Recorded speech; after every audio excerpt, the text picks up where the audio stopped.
Jiraiya, one of the 3 legendary sannin, named as such by Hanzo of the Salamander during the Second Shinobi World War. Jiraiya has not only been a fan favorite for people, but his presence in the story was something truly enjoyable, and his loss left an unfillable hole, regardless of how glorious that death was. While Jiraiya was of humble heart, many around him would note his successes and push him to be something more, but it was always his feelings of unworthiness that caused him to deny it. One might not realize this, but Jiraiya was a candidate for becoming Hokage. Minato was, in truth, not originally meant to replace Hiruzen. However, his feelings of worthlessness left him feeling as if he was disqualified for the position he venerated so much. After the death of Minato, Hiruzen would take the position back up, but it just makes me wonder what might have happened if Jiraiya had accepted the position. Welcome to the Amagi. Before we begin, we publish a new video every day, so be sure to subscribe to our channel and ring the bell to get notified about our latest videos. The Amagi's reach stretches beyond just this channel, so if you're a fan of us, please consider subscribing to our other channels and following us on all of our social media. Help us reach our goal of passing 100,000 followers on all of our accounts by the end of the year.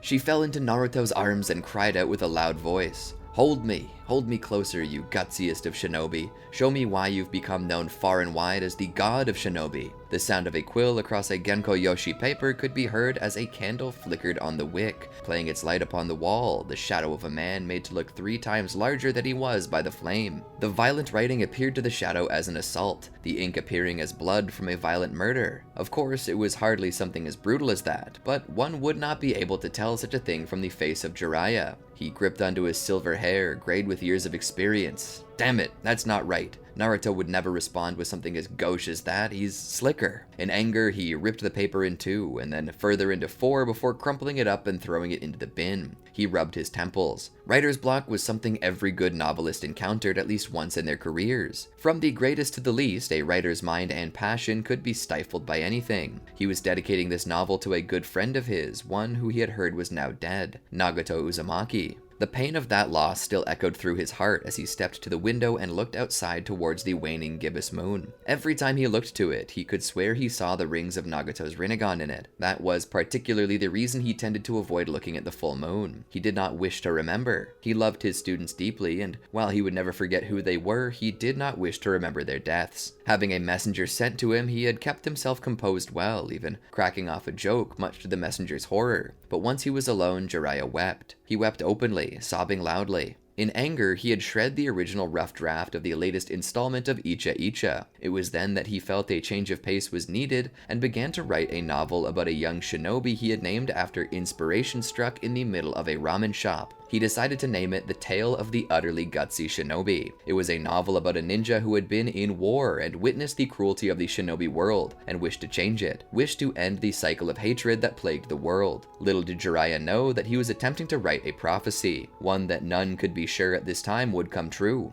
As he pondered the next steps, he sought inspiration, some muse that would set his heart aflame. Normally for such a thing, he would stop by the bathhouse, but that wasn't really an option for him now, as this novel was not in his usual genre. He began to wonder if he should just go to bed. Surely a good night's rest would unblock his brain and get his writing juices pumping again. It was then that he heard a knock at the door. Making his way out to it, he opened it up. Who could it be, he wondered. No professional killer would knock at the door. He slid open the screen to be met with the mask of an Anbu member. "They are that stupid," he shouted as he jumped back. More than one member of the Anbu appeared. "Sage art," he shouted out as he prepared hand signs. Suddenly, he was stopped by a familiar gravelly voice. "Jiraiya, calm down. It's only me." He stopped, the horizontal slits of his pupils turning towards the source of the voice. He found Hiruzen. "Nice to drop in unannounced, Hiruzen-sensei. You're buying me a new window frame." Hiruzen stopped and looked around at the damage. "May I come in?" he asked. Jiraiya motioned around. "Might as well, everyone else is." Hiruzen ignored the sarcasm in Jiraiya's tone and stepped into his home. "I'm sorry to disturb you so late. I just couldn't get away any earlier." Jiraiya, having dropped out of sage mode, asked what was wrong as he made his way into the kitchen. Hiruzen found a place to sit and began to speak. "I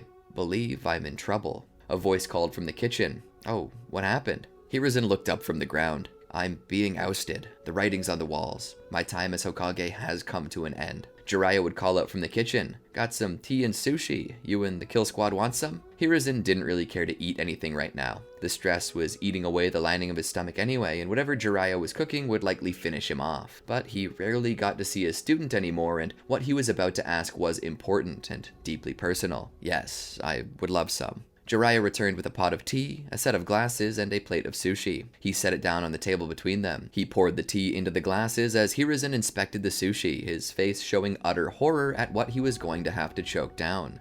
On second thought, I'm still full from supper. He instead took the cup of tea. Holding it in both hands, Hiruzen sniffed the wafting aroma and smiled, blowing the steam from the top. My time as Hokage has come to an end. I cannot remain as Hokage. If I try, the people may overthrow me. Jiraiya responded simply with, okay.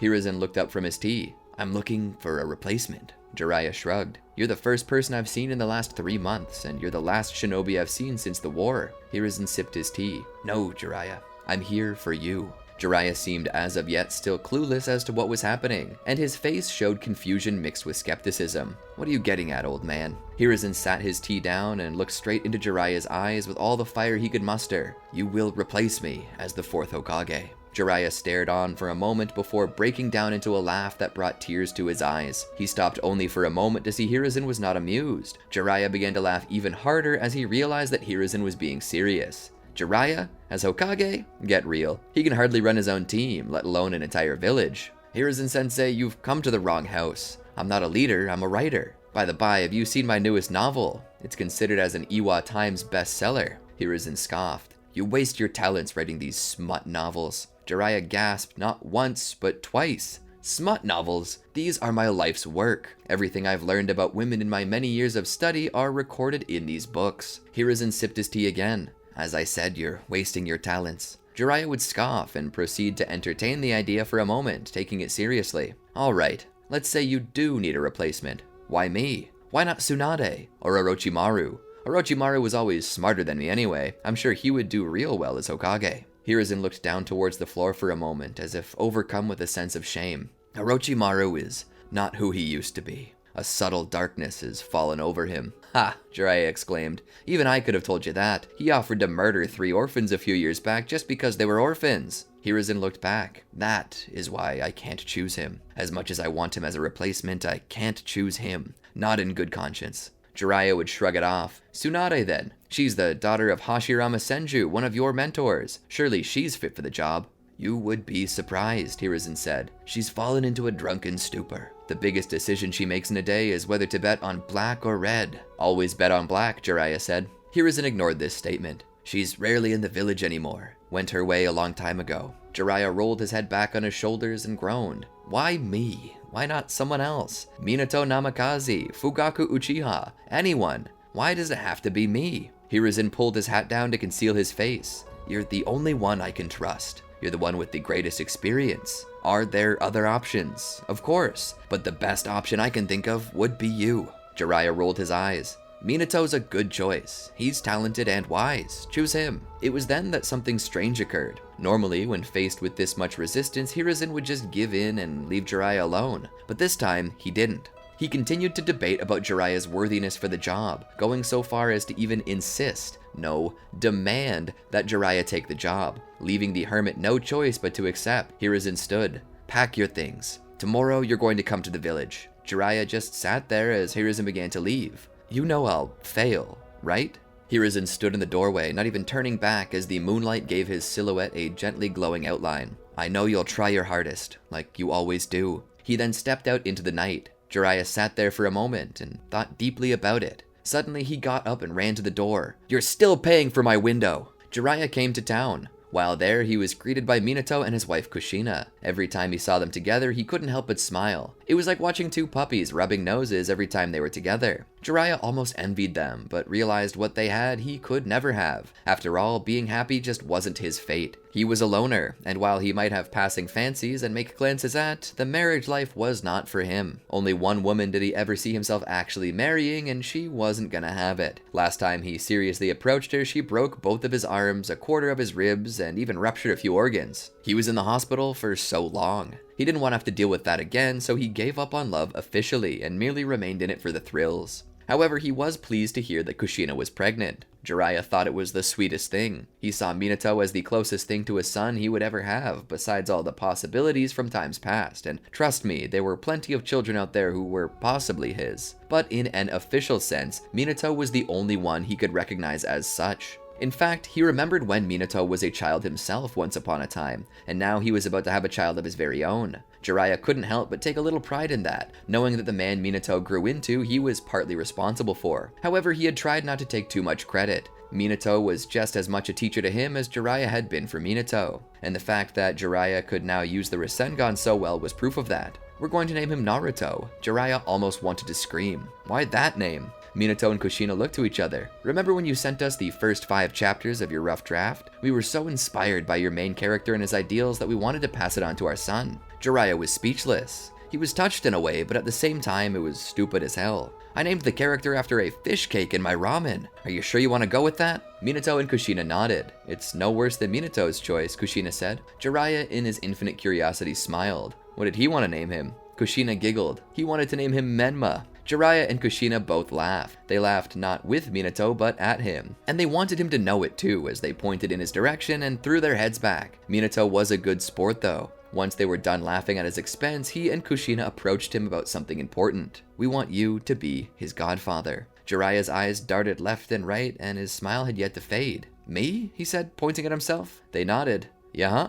Jiraiya sighed. You guys are full of great ideas today, he said, his sentence dripping in sarcasm. Minato continued. You're partly to credit for the man I've become today. If he can just become half the person that you are one day, I'll be content. Jiraiya was tired of listening to people puff him up. He wasn't that great. He was a failure. The deaths of Nagato, Konan, and Yahiko told him that much. Still, he accepted. They gave him no other choice. The day eventually came that he was to be coronated. Hiruzen stepped down the day before and Jiraiya was ready to fill the position. He was there in full kabuki makeup. He was going to put on one heck of a show. He would wear this makeup as the sculptor attempted to capture his likeness for the Hokage monument. Are you sure you want to add that in, sir? The monument won't be in color. Nobody'll know you're wearing it. Jiraiya would merely pose dramatically. They'll know, even if I have to paint the monument myself. Jiraiya settled into his office and watched over the village. The job was as boring as he had thought it would be, but what was worse was that there was a lot more paperwork to do, and that was Jiraiya's arch nemesis. The last time he filled in a report for Konoha, they ran out of pencils, and he was forced to use a crayon, something Tsunade still wouldn't let him live down. That being said, he didn't have a lot of time on his hands, and whenever he did finish with the paperwork, he just didn't feel like writing. He instead would just go out on the town or enjoy the sunset with a couple bottles of sake in his beach chair that he had camped out on top of his head on the monument. He just loved watching the sun go down and the lights come on. It truly was spectacular, and one of the few things that he enjoyed about becoming Hokage. How Hiruzen ever talked me into this, I'll never know, he said as he looked over the village. On one particular day, though, he had a lot on his mind. Not only was there work to be done, but war with Kuma was on the horizon, the last embers of the Third Shinobi World War. But beyond that, tonight was a special night. Tonight was the night he'd become a godfather. He had offered an old stronghold just outside the village proper for Kushina to use. He knew that giving birth to a child was rough, and that difficulty was squared if you were a Jinchuriki. Hiruzen and Biwako were there, hoping to aid in any way that they could. But honestly, there was a chill in the air. A bone-chilling frost, like death was breathing down the neck of the village. He couldn't pin it, but something was wrong, and as if his thoughts had invited calamity upon the village, he bore witness to the arrival of the Nine Tails. Jiraiya tried to assess the situation as he stood there, watching it tear the ground up, shredding buildings. The cries of panicked villagers could be heard echoing up the rock face. He ran straight towards the fray. If Minato failed to keep the beast sealed, then that means... He stopped this train of thought before it could proceed any further. He continued to race forward, summoning Fukasaku and Shima to his side. Together, the toads fused to Jiraiya's shoulder and began to utilize Sage Mode along with Jiraiya, using their immobile bodies to gather energy to fuel not only themselves but Jiraiya. Feeling the surge of power, Jiraiya sped up, quickly making it to the village center where the rest of the shinobi were fighting the Nine Tails. "Lord Hokage!" one of the shinobi called out below. Jiraiya dropped down to speak with him. "Report," he would demand. The shinobi would state that the Nine Tails had somehow escaped and was summoned to the village center. Jiraiya would question that last part, but realized that it had appeared out of nowhere, which meant that they were likely correct. It had been summoned. That meant that this wasn't just an accident. It was an attack. Jiraiya would look to the shinobi. "Where's Minato?" The shinobi would state that no sign of him was reported. Jiraiya would ask about the Uchiha, to which the shinobi would state that Danzo Shimura had ordered them to guard the border in case of an attack from outside the village. Jiraiya was befuddled. Why would he do that? They would be of more use to us here, trying to help us defend the beast. The shinobi would state that Danzo did not trust the Uchiha and that the appearance of the Sharingan's reflection within the eye of the Ninetales had caused him to doubt their loyalty. At this point, they would need to find a way to push the Ninetales out. As it stood, the Ninetales was making its way deeper into the village, closer to the most heavily populated areas and refugee centers. They needed to deter it. Jiraiya commanded all the shinobi who weren't directly in combat to follow his lead. He began to move down the streets, utilizing sage art goemon to set the streets ablaze, as well as any buildings on either side. Much to his delight, the Ninetales would see the flames and pull back, not willing to burn itself to get to the center of the village. Other shinobi did the same, setting a fair portion of the village on fire as a barrier between the tailed beast and its victims. They had left the Ninetales nowhere to go but back, and it was now Jiraiya's job to push it there. Rushing forward, the Ninetales went to smear him on the ground, only to be caught off guard with his usage of Needle Jizo. The pointed hairs buried themselves in the Ninetales' paw, drawing a roar of pain that echoed across the entire village, shattering windows of the buildings within a 200-meter radius. Jiraiya would try to keep it off balance with another Sage Art Goemon, which would knock the beast off balance. Jiraiya would then summon Gamabunta, dropping him on top of the Ninetales. It pushed him off and rose to its feet. "Push it out of the village, Gamabunta," Jiraiya called up to the toad. Gamabunta pulled his blade and began to strike out at the Ninetales. The fury of the beast rose. It attempted to end everything, the village, Gamabunta, Jiraiya, everyone, with a single massive tailed beast bomb. Standing atop Gamabunta, Jiraiya would utilize a Sage Art Big Ball Rasengan and plow it right into the beast's face, pushing it back further. It became even more feral. As it prepared another bomb, Jiraiya knew he couldn't stop it from using that technique, and that he just needed to be prepared for the worst. Suddenly, Minato appeared and grabbed onto the Ninetales, using the Flying Raijin technique. Minato would teleport it away. Jiraiya would look around. Where had it gone? He witnessed a bright light over the nearby mountains. He, along with many others, set off after that light, hoping to find what produced it. From building to building, he jumped until he finally reached the edge of the village proper. Ascending the mountain, he could only imagine what had happened. Minato was alive, that much was for sure, but Kushina and Naruto, where were they? Were they safe? He knew that Minato wouldn't leave either of them to die, so the only person who would know for sure would be Minato. Either they were already dead or they were still alive. He needed to ask Minato that. But as he got to the top of the mountain, he looked and saw a rather large barrier comprised of adamantine chains. That was his answer. Kushina was still alive. Her impressive chakra reserves had kept her going, even without Kurama. But he knew that she couldn't last much longer, which is why it was paramount that he got down there as soon as he could to aid with the sealing it away. As he got to the barrier, he pounded on it, hoping that they might hear him and let him in. Instead, he witnessed the two of them being pierced by the claw of Kurama. They held tight together, not letting it harm the child, which he could also confirm was in the barrier with them.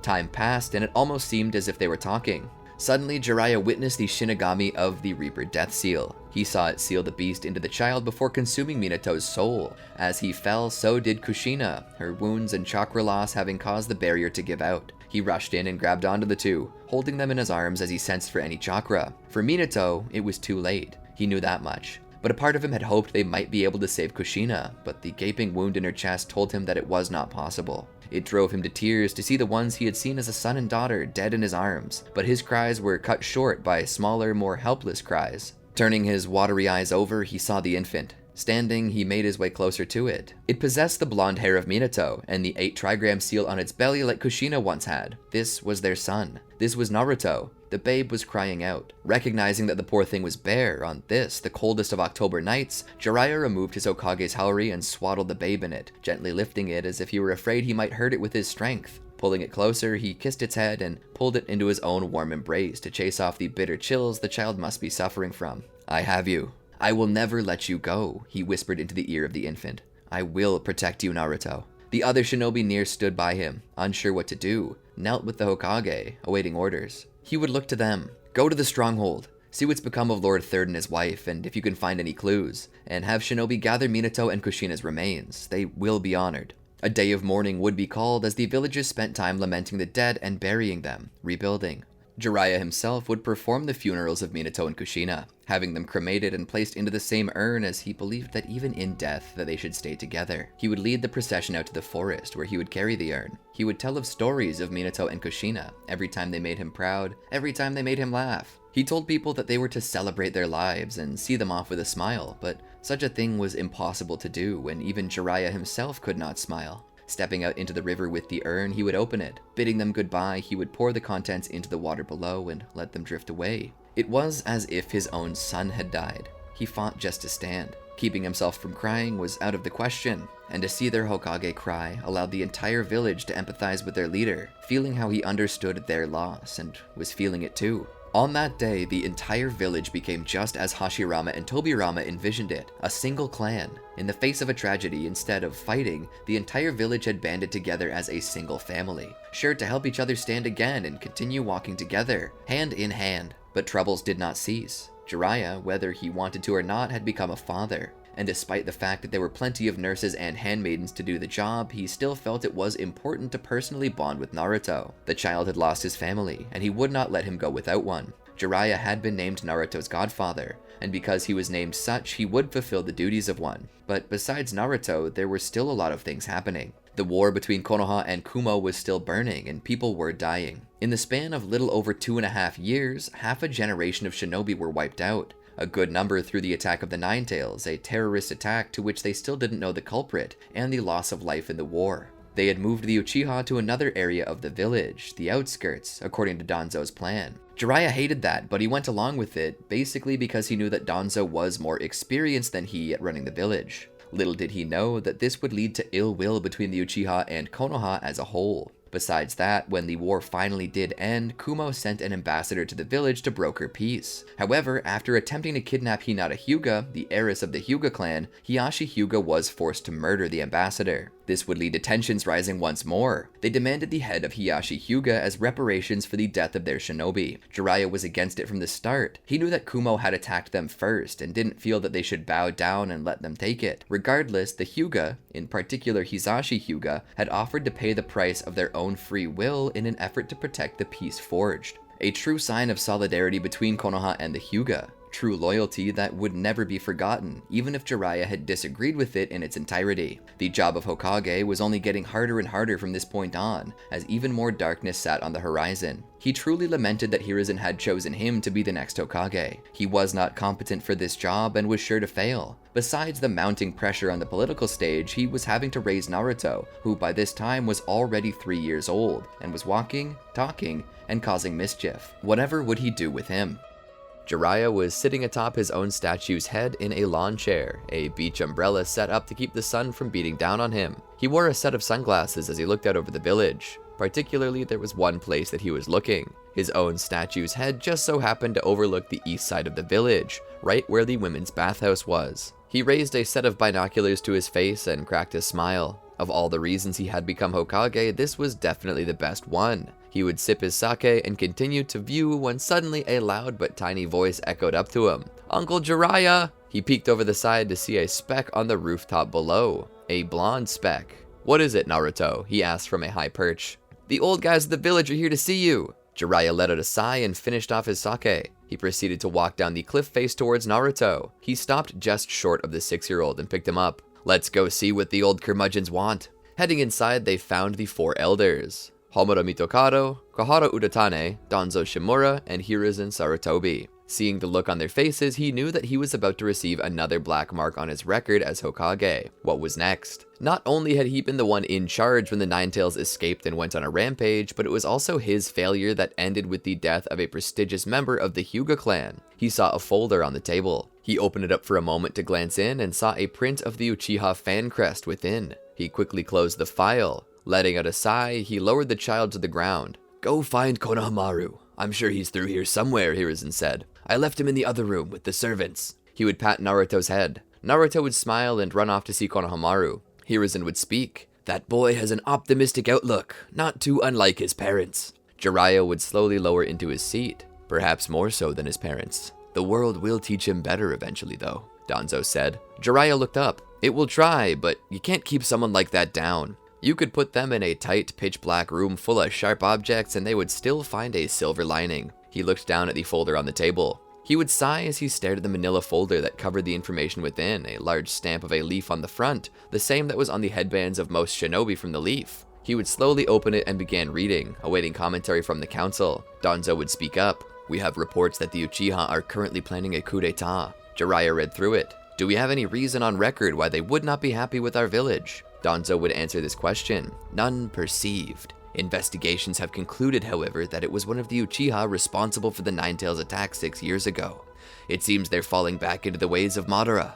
Jiraiya closed the file once more and leaned back in his chair. Falling back into the way of Madara. Define that. Hiruzen then spoke. Ages ago, before the Leaf, our two founding clans, the Senju and Uchiha, were at war. As the war drew to a close with a Senju victory on the horizon, a beaten Uchiha sought a peace treaty. Our first Hokage, Hashirama Senju, happily obliged, and even went so far as to give the head of the Uchiha, Madara Uchiha, a role in the foundation of the village. However, at some point in time, he began to hate the village.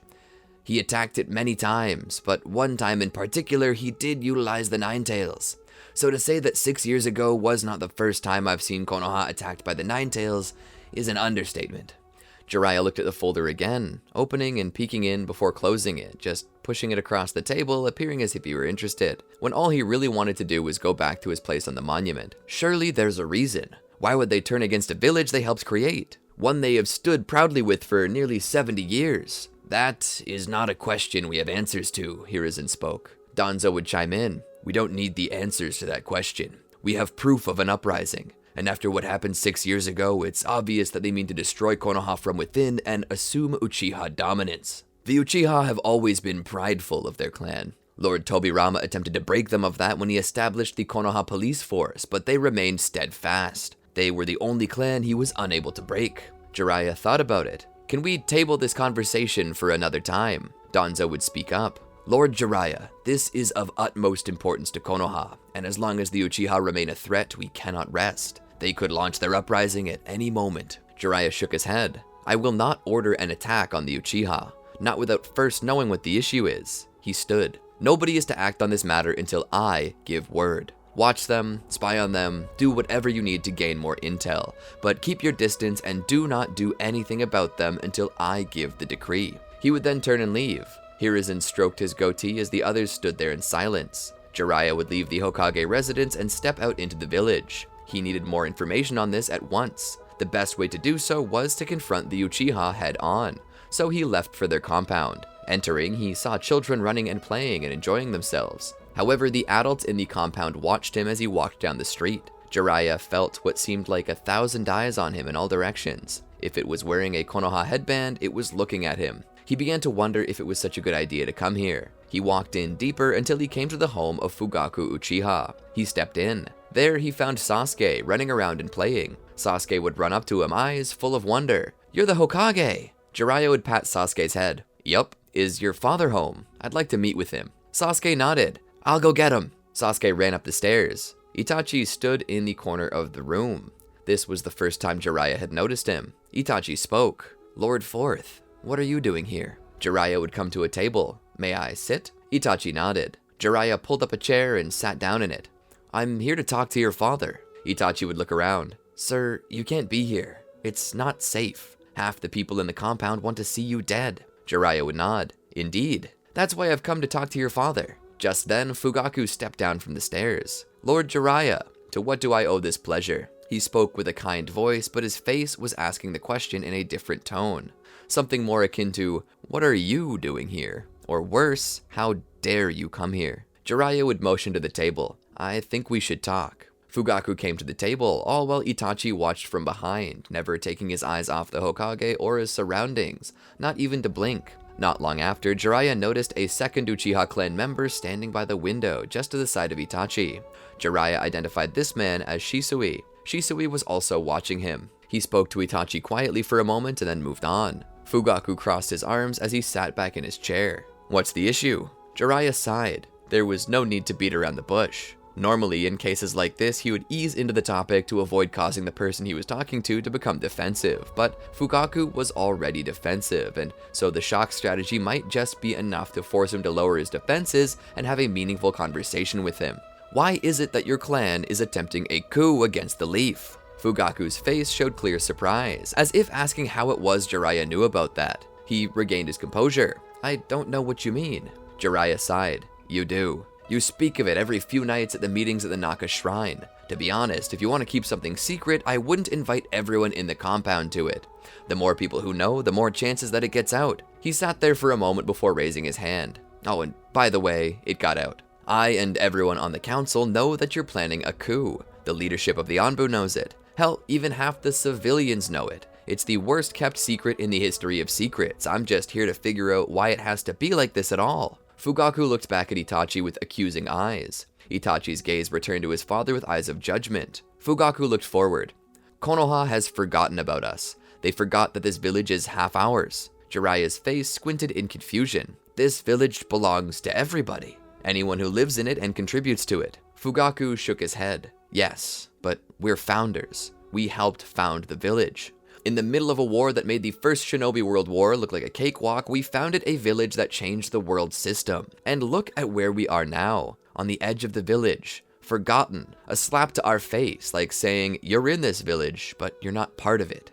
Fugaku sat forward. We weren't a part of the Nine Tails attack. That wasn't us. But people believed it was anyway, just because some Joe had a Sharingan. We could have helped. We could have stopped the Nine Tails in its tracks with our Sharingan, but we were sent to the outskirts of the village, away from the battle because nobody would trust us. And thereafter, we're moved to the middle of nowhere as spite for doing something we never attempted. When the time came to choose a new Hokage, my people nominated me. They nominate someone every time, but from the era of Madara until now, not a single Uchiha has ever held the office of Hokage. Hashirama took it, and when he died, the title was passed not to us, but to his brother, Tobirama. And when Tobirama died, he didn't pass it to us, no, he passed it to his student Hiruzen. When we heard Hiruzen was stepping down, we thought to ourselves, here's the time, the best time. Everyone believed I was qualified for the position, but guess what? Hiruzen passed me over. He went to Orochimaru, Tsunade, even Minato. Every one of them turned it down. I was the only one still in the running, but instead of acknowledging me,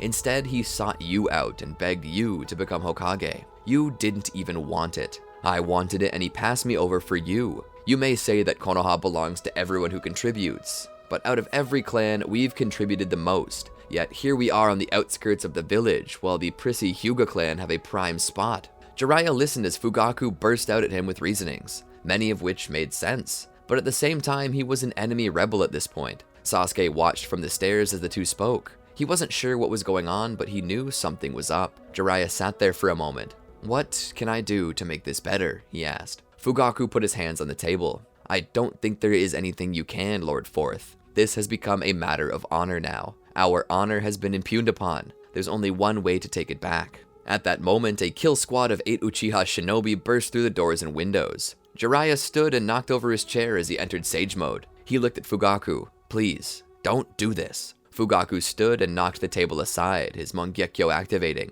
If we kill you now, then our sweep of the village will be easy. Lay down and die, Jiraiya. Be put down like the old dog you are.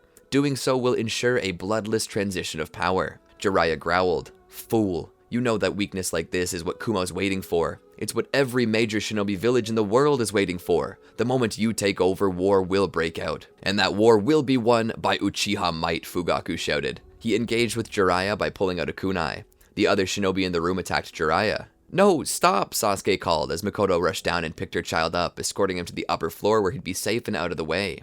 As Jiraiya's kunai clashed with the many Uchiha in the room, he would suddenly find himself aided by Itachi, who would step between his father and the Hokage. Choosing the village over family, he shouted as he stepped back. Itachi stood there, staring at him. I'm trying to save both. Jiraiya looked around. It's too cramped in here. We need to get out into the streets. We're fish in a barrel. Itachi looked back. No, the tight spaces give us the advantage. It bottlenecks insurgent forces. We need a small space easily controlled by 3 people. Jiraiya looked back. 3? I only see... Suddenly, Shisui came through one of the windows and dropped a smoke grenade. Hurry, get the Hokage out of here. Itachi and Jiraiya ran to the window and jumped through it and crashed into another home nearby where no shinobi had yet to follow. They ran through the home before jumping through into another home. As they entered the 3rd building, they would hear the Uchiha having entered the building as well. Itachi looked around. Grabbing Jiraiya's hand, he rushed with him up the stairs to the 2nd and eventually the 3rd floor. They jumped out the window onto the roof of a 2-story building and began to run, jumping from building to building.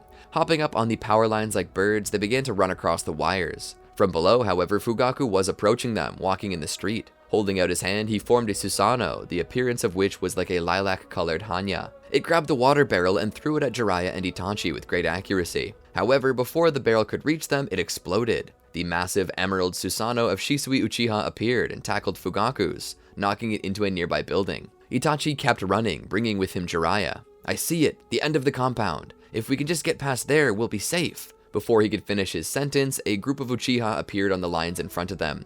Behind them, many of the Uchiha were getting closer now. Below, they gathered as well, and towards the building they could jump to, a squad appeared. They were surrounded. "Lord Fourth, I'm sorry. I couldn't protect you," Itachi said. "We're not cooked yet," Jiraiya said as he watched on. Suddenly, a group of Anbu appeared. They eliminated the Uchiha on the roof to their side with paper bombs attached to kunai. They then used water release to drop a lot of water on the area below. As soon as Itachi and Jiraiya were safely on the building, the Anbu cut the power lines, allowing them to fall into the water they had just created and electrocuting their enemies. Jiraiya watched as their pursuers were killed by the flowing electricity. The Anbu appeared on the building by them. One of them removed their mask to reveal their identity as none other than Kakashi Hatake. "Lord Fourth, are you okay?" Jiraiya dropped out of sage mode. "Yes, but negotiations with Fugaku have broken down, as you can see." Kakashi looked down on the destruction.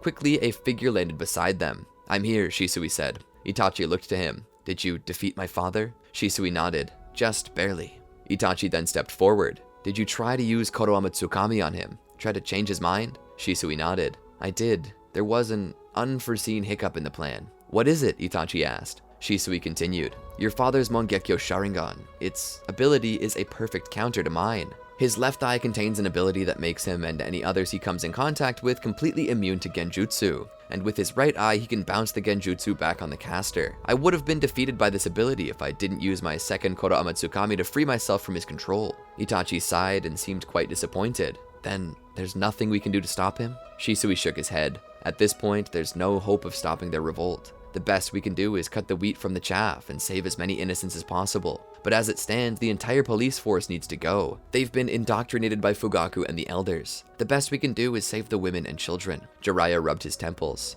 "Why does this decision have to fall to me?" He longed for the simple days where the biggest decision he had to make was what bust size he preferred on a woman. To say that he'd rather be writing his novel right now was an understatement. Jiraiya brought them back with him to the Hokage's residence where he sat there. Hanzo, Hiruzen, and the rest of the council also showed up. All stood in complete silence for some time after Jiraiya had explained it to them. He looked up. Breaking the silence, Jiraiya spoke. "What is the best course of action here?" Hanzo was for complete and utter termination of the clan, but that was quickly stopped by Shisui, who stated to terminate the entirety of the clan would be overkill and would be a complete waste of time, making them murderers of the innocent who didn't know any better. Hanzo's counterpoints relied heavily on the curse of hatred, stating that if they put down the Uchiha uprising and killed the insurgents, which was the only way to ensure this never happened again, their wives and children would all awaken their Mangekyo and would form a grudge against Konoha.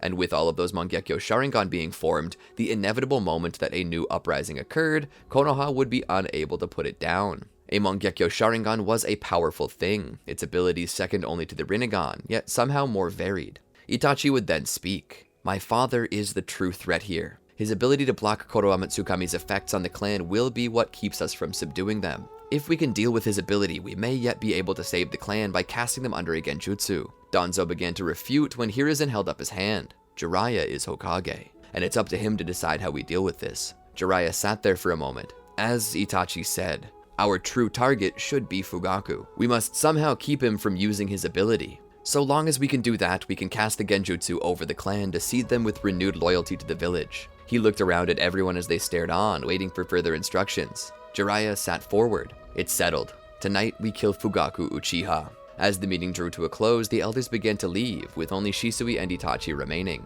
From around the corner, Naruto peeked in. Jiraiya smiled and waved at him as he spoke with Itachi and Shisui. "Shisui, you will be one of the most important aspects of this battle.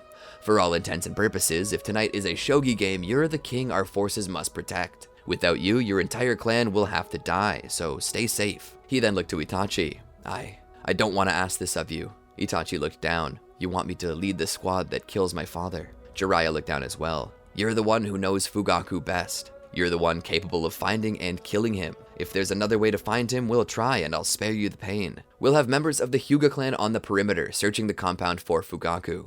If they find him first, we can send another squad in." Itachi shook his head. "No, it's as you said before. I know my father better than anyone else. With the power of his Mangekyo Sharingan, he'll kill any squad you send in.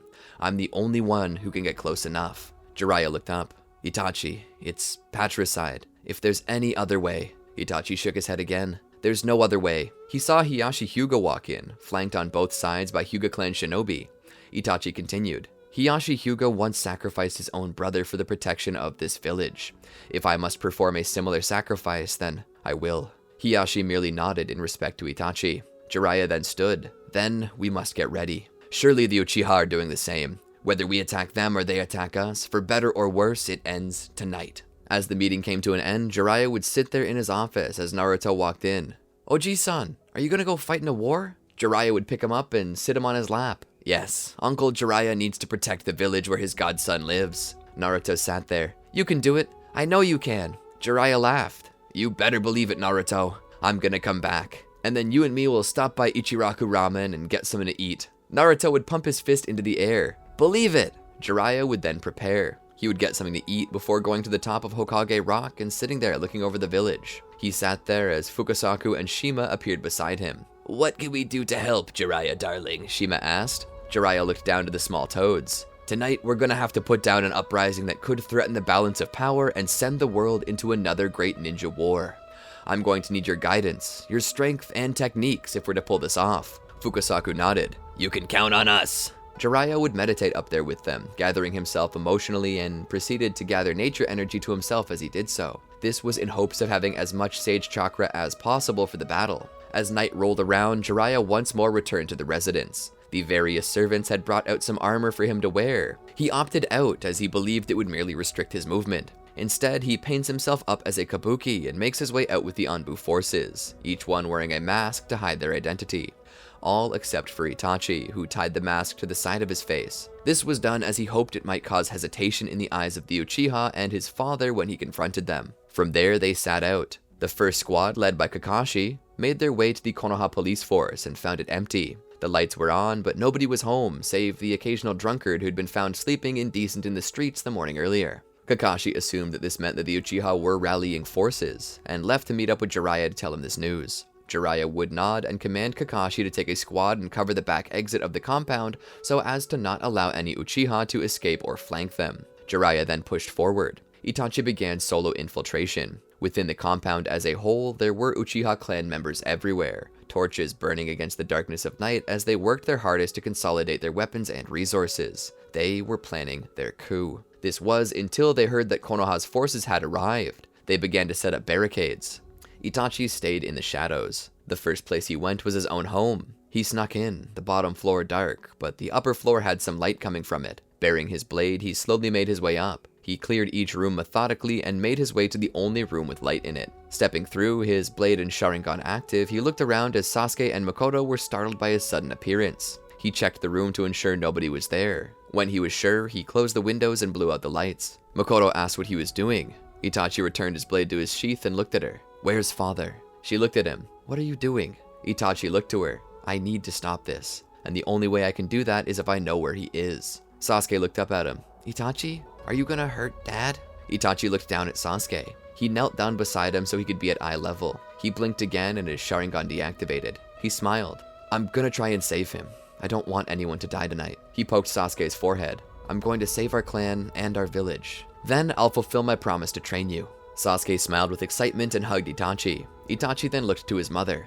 I need to know where he is. She looked at him. He's setting up base at the Naka Shrine. Itachi nodded. He stood and patted Sasuke's head and made for the door. She called out to him. You're not going to kill him, are you? Itachi stood there, silent for a moment, and then he sighed. No, I promise I won't. This went counter to his orders, but he had decided it. He would not kill his father. He would save him. He'd find a way. Itachi would then leave the building through the back and begin to make his way through the forest towards the Naka Shrine. He witnessed shinobi coming in and going out, like hornets in a nest. Using his transformation jutsu, he transformed into the form of his mother, Makoto. He began to make his way in, trying to imitate his mother's movements and mannerisms as best he could. Some of the Uchiha would look at him strangely, and others would salute him with a smile. Even one attempted to stop him for small talk, but he brushed it off as if needing to do something important. He would make his way to wherever his father was. Stepping in, he would call out Fugaku. Can I talk to you privately? He asked under the guise of his mother. It's about our son. Fugaku looked at her and then shooed the other Uchiha from the room. Closing the door behind him, he turned back to look. "What are you doing here, Itachi?" Itachi would drop the disguise. "Father, you need to stop. The compound is surrounded. Nobody needs to die. If you surrender now, we can end this peacefully. Lord Jiraiya is a merciful man. He'll even try to help us."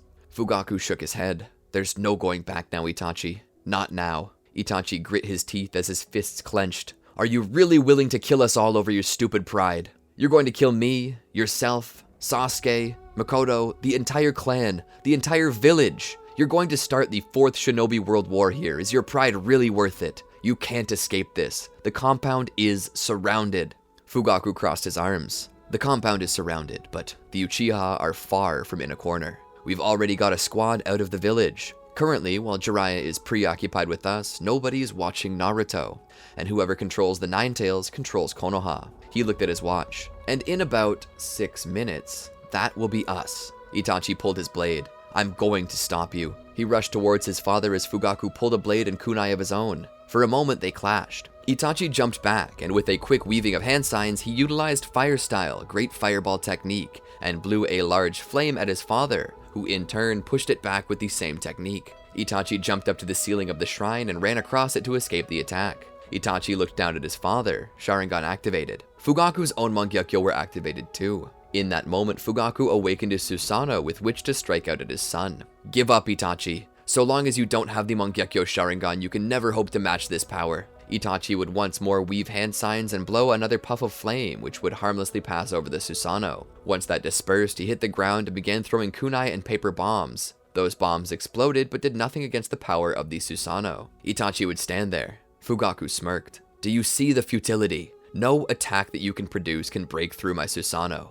Suddenly, the Itachi he'd been talking to disappeared, as the real Itachi, having recognized that the Susanoo must be able to pass over the ground, meaning there was a gap there, slid under and entered the torso where Fugaku was. Itachi tackled his father, straddling him. Fugaku fought against his son, gripping his wrists as tightly as possible, just to hold him off. "What are you going to do? Kill your own father?" Itachi grunted as he pushed forward with all of his might, calling up all of his natural strength, and even then some hysterical strength. People were going to die if he didn't do anything about it. He kept pushing. Remembering his promise, he decided not to kill him, but he still pressed forward. Swinging his arms outward, he broke his father's grip, and he quickly pressed his thumbs against his father's eyes. Fugaku cried out for him to stop as blood trickled down his cheek. Itachi managed to remove his father's eyes, knowing that so long as he didn't have access to his Mangekyou, he couldn't counter the effects of the Koro Amatsukami. He quickly got off his father and took a step back as Fugaku rolled over, crying out in agony. This scene and the 2 ivory orbs in his hand made Itachi vomit. He had spared him, yes, but he had also just blinded his own father. How could he, his son, do that?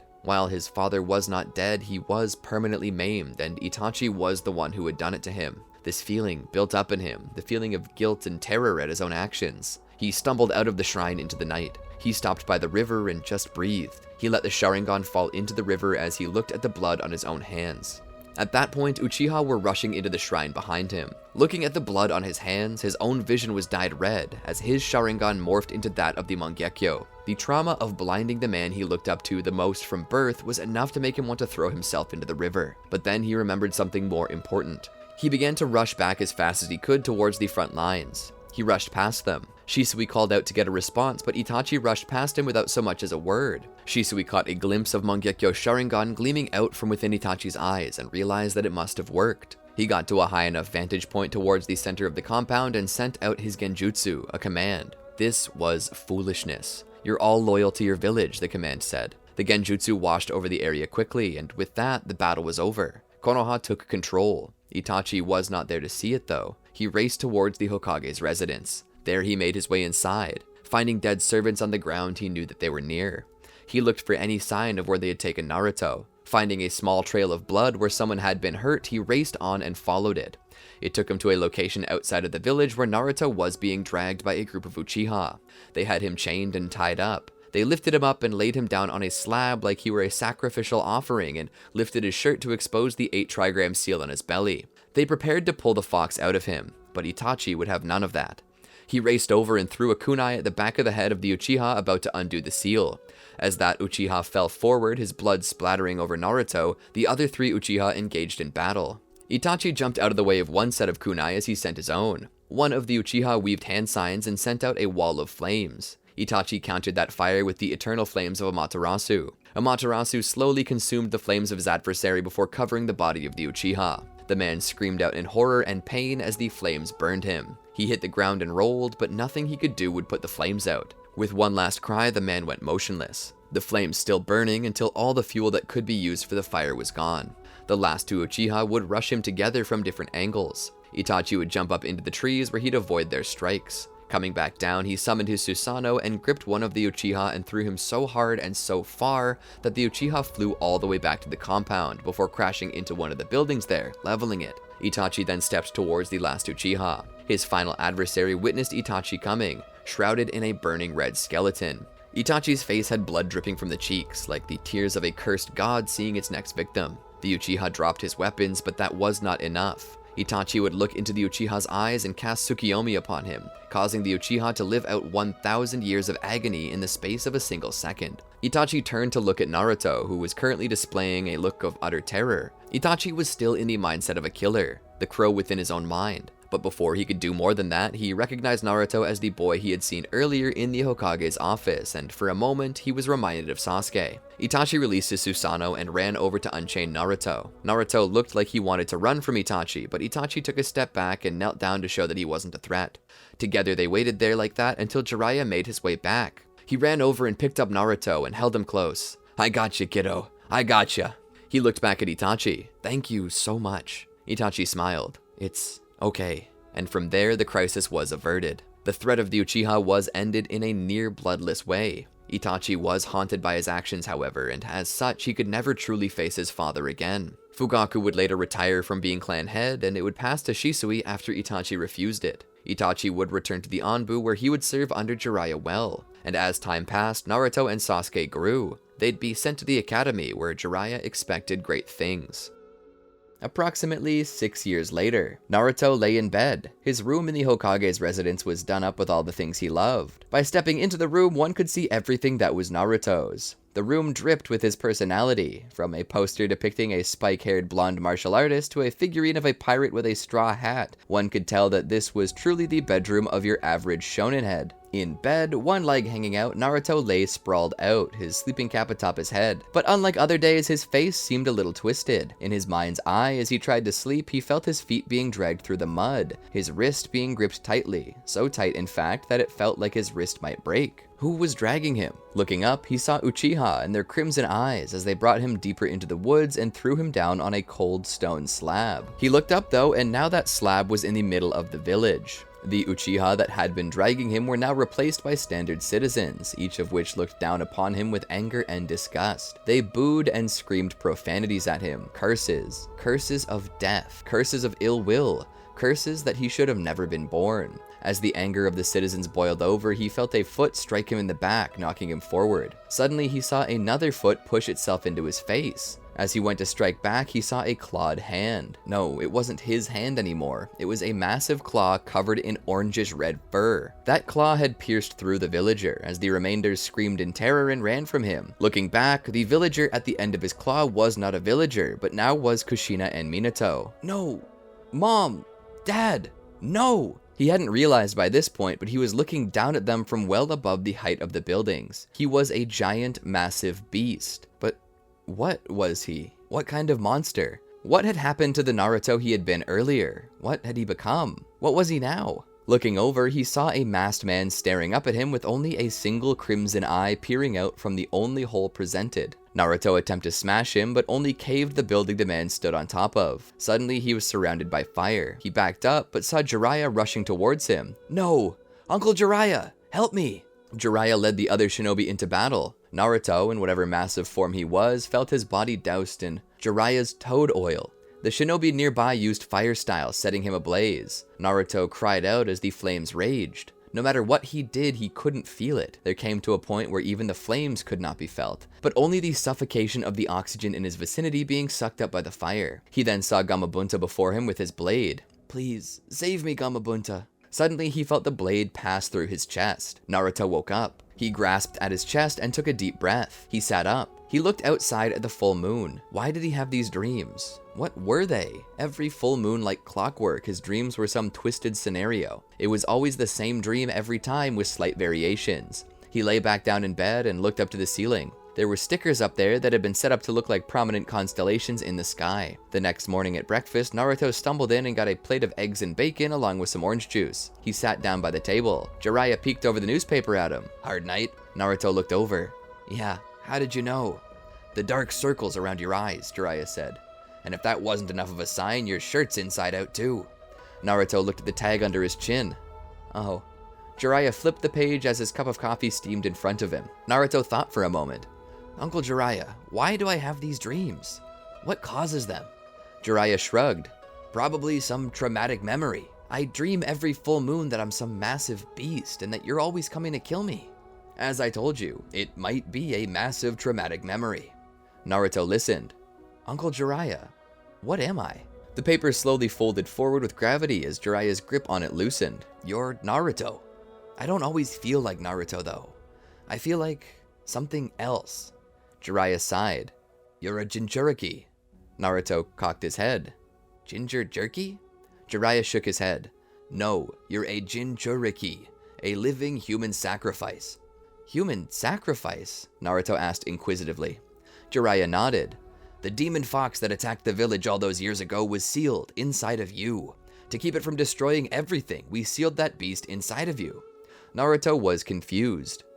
"Wait, is that the reason the villagers and other kids avoid me? Is that why the Uchiha tried to take me away?"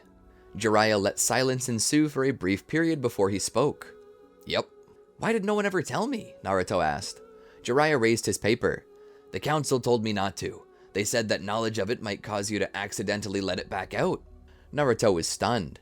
"If that was the case, then why are you telling me now?" Jiraiya folded up the paper and sat it on the table. "Because I hate lying to you. You have every right to know what you are. I'm tired of watching you question what you are. I'm tired of seeing confusion on your face when people refuse to come near you. You've asked so many times. Regardless of my duty to the village, I have a duty to you, as your godfather, and I'm going to do for you what I feel is best. And I think it's best you know, Naruto." "What am I supposed to do with that information?" "Would you rather I had not told you?" Jiraiya asks. No, but even if I know it now, it doesn't change anything, does it?" Naruto took a sip of coffee. "That's up to you. It can change stuff if you want it to. You can let it make you someone you're not, or you can ignore it. Personally, I would choose the third option, though." Naruto was confused. "Third option?" Jiraiya then continued. "Use it. The seal keeping the beast inside of you is designed to give you dominion. You can command its power if you have the strength to." Naruto's eyes sparkle. "How do I do that?" Jiraiya smirked. "Through training, of course. Shall I teach you?" From this point on, every day after academy training, Naruto returns home, where Jiraiya takes what time he has to train Naruto to use his tailed beast and various other jutsu.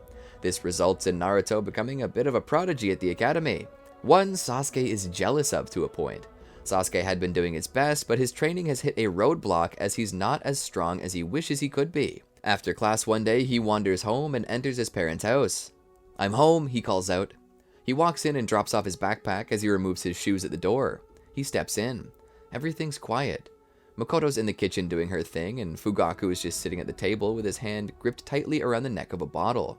He turns it up and drinks a large chug. One could hear a pin drop, it was so silent.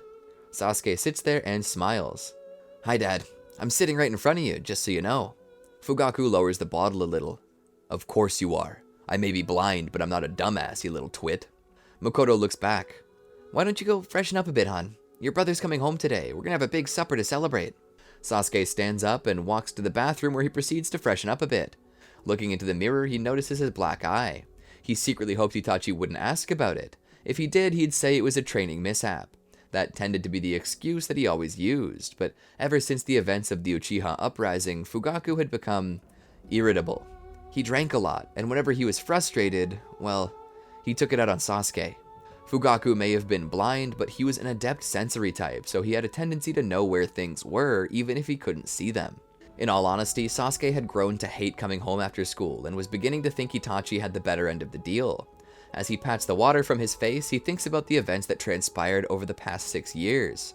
A time had come where the Uchiha clan considered overthrowing the village, but it was foolishness. It was foolish to attempt to overthrow the very institution that had previously protected them, right? It had been. Itachi and Shisui were the wisest of them all though, and they saw things as they were, the way that they had to be. They were strong, too, to stand up to Fugaku. Itachi sadly had to fight against his father, and in the process he blinded him. Fugaku had never truly forgiven Itachi for that. In fact, days later, Fugaku demanded that Itachi leave. While Itachi was on mission, Fugaku has Makoto and Sasuke clean up his room. When Itachi came home and saw his stuff packed up, he knew exactly what it meant.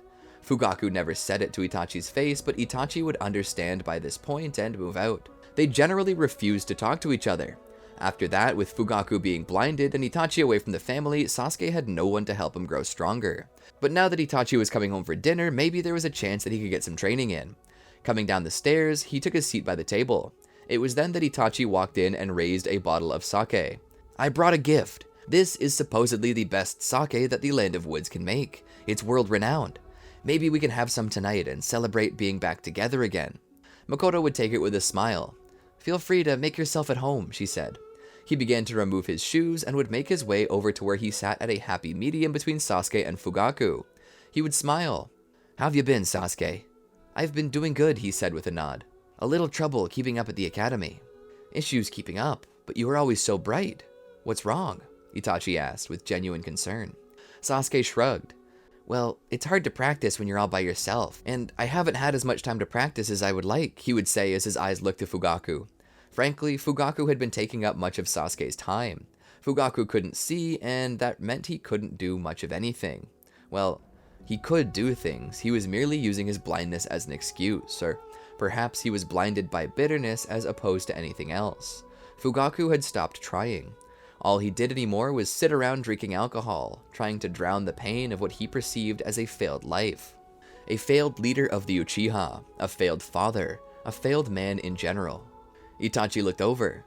"What have you been up to?" "Nothing," the middle-aged man said, short but full of punch, as if he were trying to stab Itachi to death with his words. Itachi smirked. "Surely you've done something worth talking about." "Actually, he's not," Makoto said from the kitchen. "I've been trying to get him to do stuff. I've been trying to at least get him to leave the house with me on occasion, but he won't do anything but sit around." Itachi looked back to Fugaku.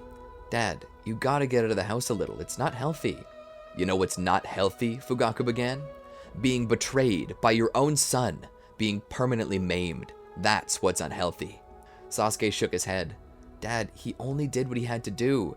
You and the clan were making a mistake. Can't you see that?" "You're a fool, Sasuke. Your mother is too. The entire village." He turns his head in the direction of Itachi. "I know what you did. You cast some genjutsu on everyone. Well, guess who it hasn't affected? Me. I didn't have the eyes to be affected. So I'm the only one here who actually knows what you did, and it'll never change a thing. One day the Uchiha clan will finally be cast aside, like we don't matter. And when that happens, it'll be your fault." Itachi gripped the table. "You were going to start a world war and kill millions. Even our clan isn't worth that." Fugaku scoffed. "Our clan never did mean much to you, did it?" "It meant everything to me, but so did the village," Itachi said. "You were going to destroy them both. You were too prideful and naive to see that." He raised his bottle. "I may be blind, but I would know the enemy of the clan anywhere." He went to strike Itachi with the bottle, but Sasuke got in the way and was struck instead. The bottle smashed, and Sasuke fell unconscious over Itachi's lap, his head bleeding. "Sasuke!" Itachi snapped. He grabbed his father by the collar, lifted him up, and planted a fist into his jaw so hard that one of his teeth hit the tatami flooring behind them. Fugaku just lay there for a moment, rubbing his jaw. He may not have been able to stare at Itachi, but deep down he knew that there was fire in his soul aimed at him. "I wish you had never been born," he said flatly to his son. Itachi stood there for a moment, just panting. He looked away from his father and lifted Sasuke up. He looked into his eyes to see no dilation in the pupils. He had a concussion. Makoto rushed over to check on Sasuke. Itachi looked down. "He needs to get to a hospital." Makoto nodded. Together they went to tend to Sasuke. The day after, it was time for the final exams before a shinobi could become a genin.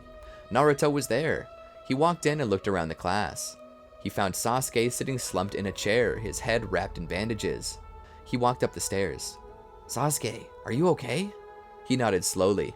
"Yeah, just a training accident. I slipped and hit my head on a rock." Naruto's face showed surprise. "You just slipped? You seem to do that a lot." Isn't that the one thing a shinobi isn't supposed to do? You're gonna get the nickname the Clumsy Ninja if you keep this up. Sasuke looked up at him. Buzz off, loser. Naruto scowled and went to take his seat. As class began, Iruka stood there and told them the goal of the test, to simply make a single functioning clone via the clone jutsu. If they could do that, then they would pass. Sakura pulled through easily, and even Naruto made it work. Sasuke stood and stepped in front of the class. Iruka nodded and told him to give it a shot. Sasuke took a deep breath and concentrated, preparing to perform the jutsu, but when he did, the clone came out subpar. Iruka was confused. Sasuke was gifted. He showed such potential to grow and learn, but somehow always fell behind. Was it laziness? No, it couldn't have been that. He oftentimes had displayed the ability to create clones in the past, so what was this? Let me try again, Sasuke said. He dispersed the clone and attempted to do so once more. The next clone came out even worse. The other students laughed. All of them except for Naruto, who knew that something was up. Sasuke shook his head. He dispersed it and made the hand signs for it, and suddenly he was off his feet. He leaned to the side and hit the ground. He didn't even feel himself falling. The class let out a collective gasp and went silent. Iruka leaned over the desk and then stood and walked over to him. The rest of the tests were put on hold for the day as Sasuke would be excused from class, sent to the nurse's office. There he would rest in the dark until Itachi showed up. He stepped over and pushed Sasuke's hair out of his face. Hey, I heard you got dizzy. Sasuke sat up. Itachi gripped his arm to help steady him. I think you need to rest. I thought I told you you shouldn't have tried to do this today. Sasuke looked up at Itachi. I don't want to get left behind. Itachi took a deep breath and sighed. I've talked with Iruka-sensei. He said he'll wait for you when you're better. But for now, you need to rest or you'll never heal. Sasuke sat there for a moment. Can we not go home? Itachi cocked his head. Why? Sasuke sat there silently. Itachi sighed and smiled. Okay, let's get some ice cream. He turns around and leans forward. Sasuke looks at him. Piggyback? But I'm almost 13. Itachi would have laughed if he were a more expressive man. You're never too old for a piggyback ride. In the Anbu, I'm on a team with this guy whose codename is Komoriguma. He's not the brightest, but he came up with a strategy he calls Totem. Essentially, the fastest shinobi will lift their partner and run while the stronger one utilizes their ninjutsu. He's so proud of it, but it still doesn't do much. Still, he's always got me carrying him on my back. Sasuke's face shows confusion. Why don't you just say it's stupid and forget about it? Itachi shrugs. I think it builds bonds between members. Whether it works in practice or not, the piggyback rides never cease to get a chuckle out of the team, so I think it works. Now hop on. Sasuke gets on and holds tight as Itachi leads him out to get some ice cream. He then sits by the lake with him. They let their feet dangle in the water, and they lick up the ice cream silently. Sasuke looks up at Itachi and then back at the lake. Can I stay at your place tonight? Itachi shakes his head. I don't think Dad will like that. He never likes anything, but I don't want to tell him I failed. Itachi looks over. Why? Sasuke sits there silently. Itachi leans over. You can tell me anything. You're my little brother. Why? Sasuke looks to Itachi. He hits me. Itachi's face was twisted in confusion and disbelief. What? Whenever he drinks too much, or somehow I make him look bad by not being perfect, he hits me. Itachi can't respond just yet. He's trying to take this all in. Fugaku had never been abusive during Itachi's childhood. What about Mom? She just lets it happen? Sasuke looks away. She can't exactly stop him. If she tries, he'll hit her too, so I just don't tell her. Itachi's cone snaps in his hand. The ice cream drops in his lap. I spilled my ice cream, he said, using this as a perfect segue to a more lighthearted conversation. This was to comfort Sasuke while he attempted to find a way to help his little brother. He would indeed let Sasuke stay at his home that night. He wouldn't tell them what happened, only that he wanted to hang out with him for a change. Should be enough to fool them. Upon entering Itachi's abode, Itachi waved his hand. Make yourself at home. He then noticed that there was a bottle of pills on the counter that he quickly picked up and put in the cupboard. He didn't want Sasuke to see them. Honestly, Itachi had recently returned because, well, he wanted to make things right and spend time with his family. As it turns out, he was sick. Really sick. It was an incurable respiratory disease. It was some form of autoimmune disorder that caused his body to attack healthy living tissue. Right now, it was his lungs, and slowly his lungs were being covered in scar tissue, which made it harder to work, harder to do things. And the harder he worked, the more likely he would relapse. Essentially, he was getting weaker, and the longer he went, the sooner he would eventually lose the ability to breathe. As it stood, even if he took it easy, it was likely he'd be dead in 5 years.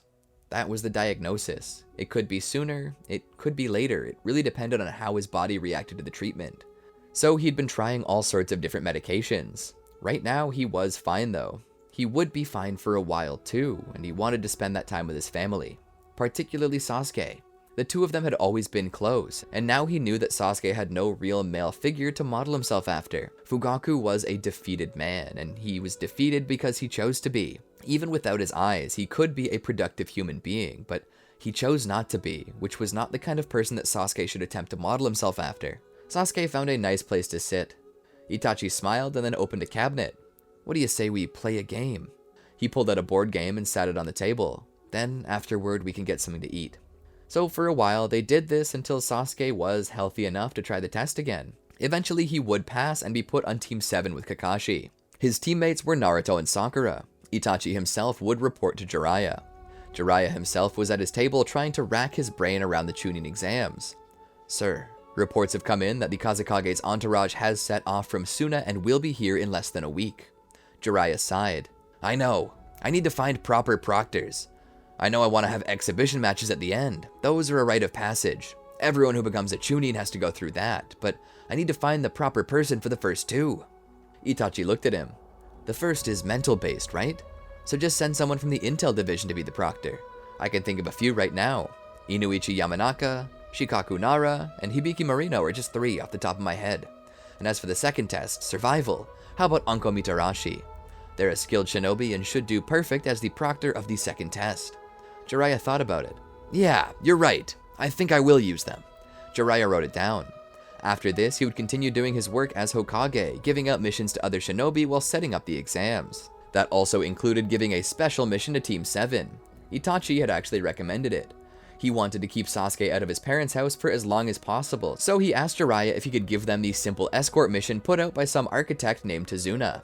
While on this mission, Jiraiya continued to ready himself for the upcoming exams. Once the 4th Kazekage and his children arrived, he gave them each a place to stay in the village. He looked out the window and found Konoha to be much more lively than usual. Not only were shinobi from other villages there, but tourists as well. The Chunin exams were like the Olympics of the shinobi world. He knew that it would be good for Konoha, but at the same time, something felt off. "Do you feel it, Hiruzen?" Jiraiya asked. Hiruzen nodded.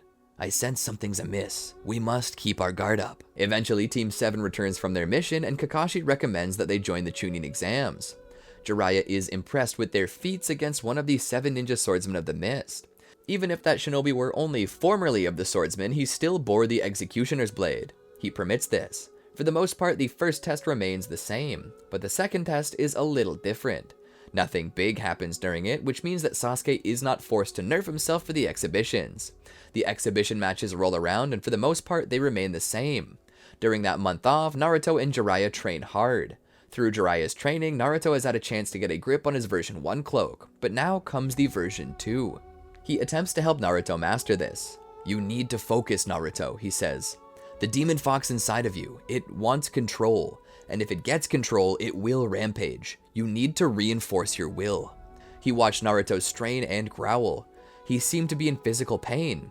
He lowered down on all fours and his back arched. "Ah, shoot. He's gonna lose control," Jiraiya said. He then prepares a paper tag, and just as predicted, Naruto loses it. However, in the process of trying to calm him down, Jiraiya is wounded. A deep wound in his chest. For a moment, the words, "Ah, crap, he killed me," flash through Jiraiya's head. And as he begins to lose consciousness, he places the tag on Naruto. Naruto and Jiraiya would be taken to the hospital, where both would be placed under special guard. Jiraiya would survive, but just barely. He is left with a permanent scar. Due to the point with which this happens, Naruto is disqualified, as there's no way that he can fight. This means that Neji would have moved on to fight Sasuke, but this doesn't mean much in the grand scheme of things, because the Konoha Crush happens, and Jiraiya is not able to do anything. He manages to get up and go to the window. He sees the snakes appear and knows it must be Orochimaru. Jiraiya knows he needs to summon Gamabunta to help him, but doesn't think he has the ability to. So instead, he summons Fukasaku and Shima, and humbly asks them for their help, to which they agree. They help him form Sage Chakra, just enough to summon Gamabunta outside. When Gamabunta arrives, Jiraiya shouts out at him to help them by defeating the snake. Gamabunta seems less than thrilled to be facing snakes, but when Itachi and Shisui show up with their Susanoo, Gamabunta seems more confident. Together, they take out the snakes, and reports begin to flood in on what's happening. It's explained to Jiraiya that Orochimaru attacked, but that he was stopped by Hiruzen, who sacrificed his life to end the fight. As Jiraiya slowly manages to get back on his feet, he speaks with Fukasaku and Shima. "You know what Orochimaru will do, right?" Fukasaku asked. Jiraiya nodded. "If his arms are weakened, he'll surely go for Tsunade. He needs her to heal them. I'm gonna have to go and stop it." Jiraiya stands and prepares to leave with Naruto by his side. It's then that he's stopped by the Anbu, who tell him that it's too dangerous for them to go alone. Jiraiya states that he's not going alone, but instead with Naruto. They tell him that this isn't good enough, so he opts to bring Sasuke and Itachi with him, which is accepted. So together they go. They're stopped momentarily by Kisame and Deidara. However, with the combined effort of everyone there, as well as Itachi's Mangekyo abilities, they manage to push them back. But immediately after this, Itachi collapses to his knees, coughing blood. Sasuke rushes to his side and asks if he's okay. Itachi nods and states that he is, but he doesn't elaborate any further. They eventually find Tsunade and inform her of what's going on. She seems adamant that she's going to meet with Orochimaru though. Jiraiya states that they can take him down together if they try. She agrees to this and proceeds to use herself as bait to lure Orochimaru in. Orochimaru would take the bait, and this is when he just gets jumped by everyone. Jiraiya, Tsunade, Naruto, Itachi. Suffice it to say, he does not survive this.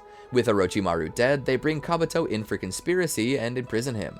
They eventually manage to convince Tsunade to come back too. She becomes essentially the Hidden Leaf's version of a Surgeon General. It's here that Itachi would actually start coming to her for treatment, hoping that the legendary Sannin, considered the best medical nin in the world, might be able to do something that nobody else can. Jiraiya finally has a moment for rest and sits down to silently mourn for Orochimaru. Despite the path he took, he still felt like a friend. Naruto appears behind him. "Uncle Jiraiya, are you okay? You seem upset." Jiraiya smiles. "I'm fine. You know, did I ever tell you that your father trained Kakashi?" Naruto's eyes widened. "Wait, really?" Jiraiya nodded. "In fact, Team 7 looks a lot like Team Minato's did. It's almost creepy. And honestly, both teams reminded me of my team. I suppose that explains the team dynamic. Your team is well balanced, Naruto." Jiraiya looks back. "Come, take a seat and I'll tell you more." Jiraiya proceeded to regale Naruto with stories of Minato. He knew that Naruto never truly knew his father, but if he could provide real connection to him, Jiraiya would be pleased. Fugaku sat in the darkness as he always did. He was getting a little hammered by this time, but his bitterness and hatred had yet to lose their edge. He looked back on the whole thing. A single stupid genjutsu had ruined everything. All he had wanted was the honor of the Uchiha restored, to be heard, and when it seemed that there was no other recourse, he felt that they should take back what was rightfully theirs. But his cursed son, that prodigy of a brat Itachi, had to get in the way of everything, and now there was nothing left for him. He sat there, and on the table before him was a single tanto. Makoto was out, so now there was nobody left to stop him. His honor had been stolen, ripped from him by the one he had birthed. He lifted the blade, still as of yet sheathed in its saya. With this, he would reclaim his honor, and this single action of harakiri would serve as a silent protest to his son that in sparing his father's life, he had merely damned to an existence of dishonor and shame. No more. Let this blade cut away his life and his shame and restore him to peace in whatever form it came in.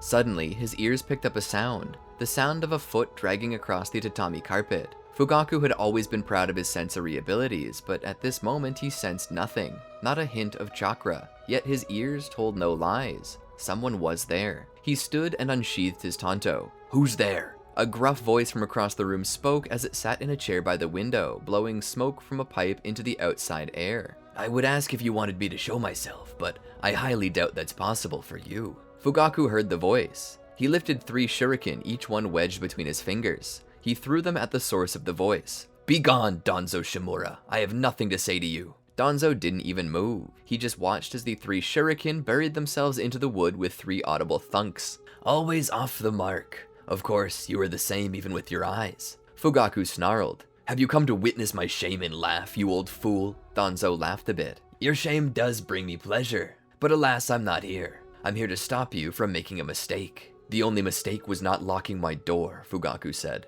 Danzo rolled his eyes. "As if a single thing could ever keep me out." Fugaku sat down again. "What did you come here for?" Danzo looked over. I came here to offer you a chance to restore your honor without killing yourself. Fugaku sat there for a moment. Fine, I'm listening. Danzo would then continue. Most recently, I had a young shinobi murdered. One you know and loathe well. One of those who stood against you during the uprising. Fugaku's brow lowered. Shisui. Danzo continued. I'm going to offer you a shot. A shot at what? Fugaku asked. A shot at revenge. Revenge on Jiraiya. Revenge on Konoha. Revenge on Itachi. Your son stole from you your Mangekyou Sharingan and has since awakened his own. Do you know what that means? Fugaku's brow furrowed. It means the eternal Mangekyou Sharingan is within my grasp. Danzo nodded, though this was more for himself as Fugaku could not see it. It was clear on Fugaku's face that he was considering this, but then he stopped. It's impossible. Itachi's far too powerful. I can't beat him, at least not as I am now. Danzo stood from his chair and slowly made his way over. He sat down on the table two things that had been both bagged and tagged by the Anbu. Fugaku could sense the remnants of chakra emanating from them and knew exactly what they were. Sharingan. How did... Don't ask that question. Never ask questions you don't want answers to. Suffice it to say, this is your golden ticket. These will be a gift from me to you regardless. A showing of goodwill. But should you feel that you're willing to chase your goals further, let me know, and I'll use Shisui's genjutsu to remove the fog from your people's eyes. Fugaku held the two packages in his hands. Why? Why? Danzo looked down at Fugaku as he continued to question this. Why are you doing this? We were moved here by you due to your fear that we were going to overthrow the village. Then we actually tried to, and now you're going to aid us in overthrowing the village leadership? I don't understand. Why? What are you going to get out of this? Danzo turned and began to leave. Because I think it's time for someone new to lead this village. Jiraiya is going to lead us into the ground. Your uprising presents the perfect chance to eliminate him. Keep this quiet and between us. If you opt out, those Sharingan are meant to buy your silence. But if you ever decide to give in to your hatred, merely say so, and I will let free the hatred that Shisui capped up with artificial compliance. Danzo left the home, leaving Fugaku alone to think. Sasuke was staying at Itachi's apartment now. He had all but moved in. It wasn't like Mikoto could blame them after he'd been struck by Fugaku's bottle, and she would even come over to cook for them every so often and bring things she thought Sasuke might need. Fugaku never said a word about it. He was too miserable and self-pitying to really care. The two brothers had grown closer than ever, and that promise of some other day by Itachi had become the promise of today. Or so it had been. Currently, Itachi was in bed resting. Sasuke sat down on the couch outside. The door was shut as Itachi didn't want Sasuke to see him in his weakened state. Itachi had grown worried and asked Tsunade to look at him. She would eventually come back. Sasuke would stand. I ran the tests and he has a higher than average level of IRT in his bloodstream. Sasuke stood there with a worried and confused look on his face. Well, what does that mean? Your brother appears to be suffering from cystic fibrosis. That's been causing the rupture of blood vessels in his airways and the scarring of the tissue within. It seems like he had it for a while and it went undiscovered. Was he never screened as an infant? Sasuke didn't answer. He didn't know. Sasuke nodded. He's in the late stages of it. It's a miracle he's been doing as well as he has. Sasuke showed her a bottle he had found. She looked at it. Ah, he's been previously diagnosed. Sasuke seemed worried. Can you heal him? She looked at him. She shook her head slightly. Cystic fibrosis is a genetic disorder. There's no cure to it. You can only increase quality of life and try to stave it off for as long as possible. Well, how long does he have? Sasuke asked. Tsunade gave a slight shrug. I don't know. His most recent scans show he's in its last stages. In fact, I would say that he shouldn't even be alive right now. He's holding on for something, and I think that something is you. Tears begin to well up in Sasuke's eyes. Can I go see him? She nodded. He's resting right now. You can see him. I'm going back to the center and try to find something that maybe can help. With the power of our medical ninjutsu, we may be able to find something that can maybe reverse some of the damage. Sasuke watched as she left. He slowly opened the door to Itachi's room to see his brother laying in his bed, facing away from the door. Sasuke pulled up a chair and sat by the bed. He didn't speak. He didn't move. Sasuke just sat there. All night long, the only sound was the wheezing of his brother as he worked to breathe. Naruto was in his bed once more, looking up at the ceiling. He connected the star stickers on his ceiling and looked at the constellations as he lay there, trying to go to sleep. He couldn't help but think about Itachi's brother. Sasuke had always been strong and powerful, but this was the first time Naruto had ever seen Sasuke with such clear terror on his face. Not even when they faced Haku and Zabuza did he ever show fear like this. Naruto wished he could will this pain away for his friend, but what was there for him to do about it? He was a shinobi, not a doctor. All he could do was hope that Granny Tsunade could do something about it. Outside of Naruto's room in the Hokage's office, Jiraiya sat there, looking over papers, approving some, disapproving others, doing his standard work for the day, which was a lot more than normal. Since the Konoha crush, much of the village had been devastated, and he was now required to work overtime just to reach deadlines and make ends meet. He sat all the papers down and rubbed his eyes. He looked at the clock. It was already 1 a.m. He sighed as he leaned back in his chair. He tried to rub the fog from his eyes. "Long night?" a voice said as it passed through the door. "They've all been long nights since the Chunin disaster." Tsunade walked in. She held a bottle of sake in her hands. "How about a drink?" And so Jiraiya moved his work to the coffee table by the couch and both sat down with a glass. Jiraiya trusted Tsunade immensely, so her offer to help him with his work really meant a lot. She looked down at the papers. "What, no crayon?" "Har har, laugh it up. It was one time," he said as he downed his first glass. He poured a second one for himself. "Let's take a break from work for the moment. Naruto's upset. He wants to know if Itachi's gonna be okay. Is he?" Tsunade's look and avoidance of eye contact was telling. He's pretty bad off. I don't know how much longer he has to go. Late diagnosis and a hard life have left him with little time. It seems he's been sick for a while and he already had medication for it. Jiraiya grunted as he leaned back in his chair. "Why didn't he say anything? I could have removed him from active duty." "That's probably why he didn't say anything," Tsunade said. "His only duties are to his brother and to his village. Coming from experience in the field, people need more than just medication to overcome illness. They need a reason to live, and— But it's killing him," Jiraiya said. Tsunade just sat back and sighed. "Maybe it is, but even so, what's worse? To live a short life and be happy, or to live a longer one and be miserable?" Jiraiya hated to agree with this, but she had a point. Tsunade always was as wise as she was intelligent. She knew how to heal people both physically and mentally. It was hard to say that there was another person he knew with the ability to read a human more than Tsunade. "Why didn't you become Hokage?" he asked her. She looked back. "Because I really didn't want to." "Yeah, well, neither did I, and I suck at it." She laughed. "You do not suck at it." He looked over. "I do.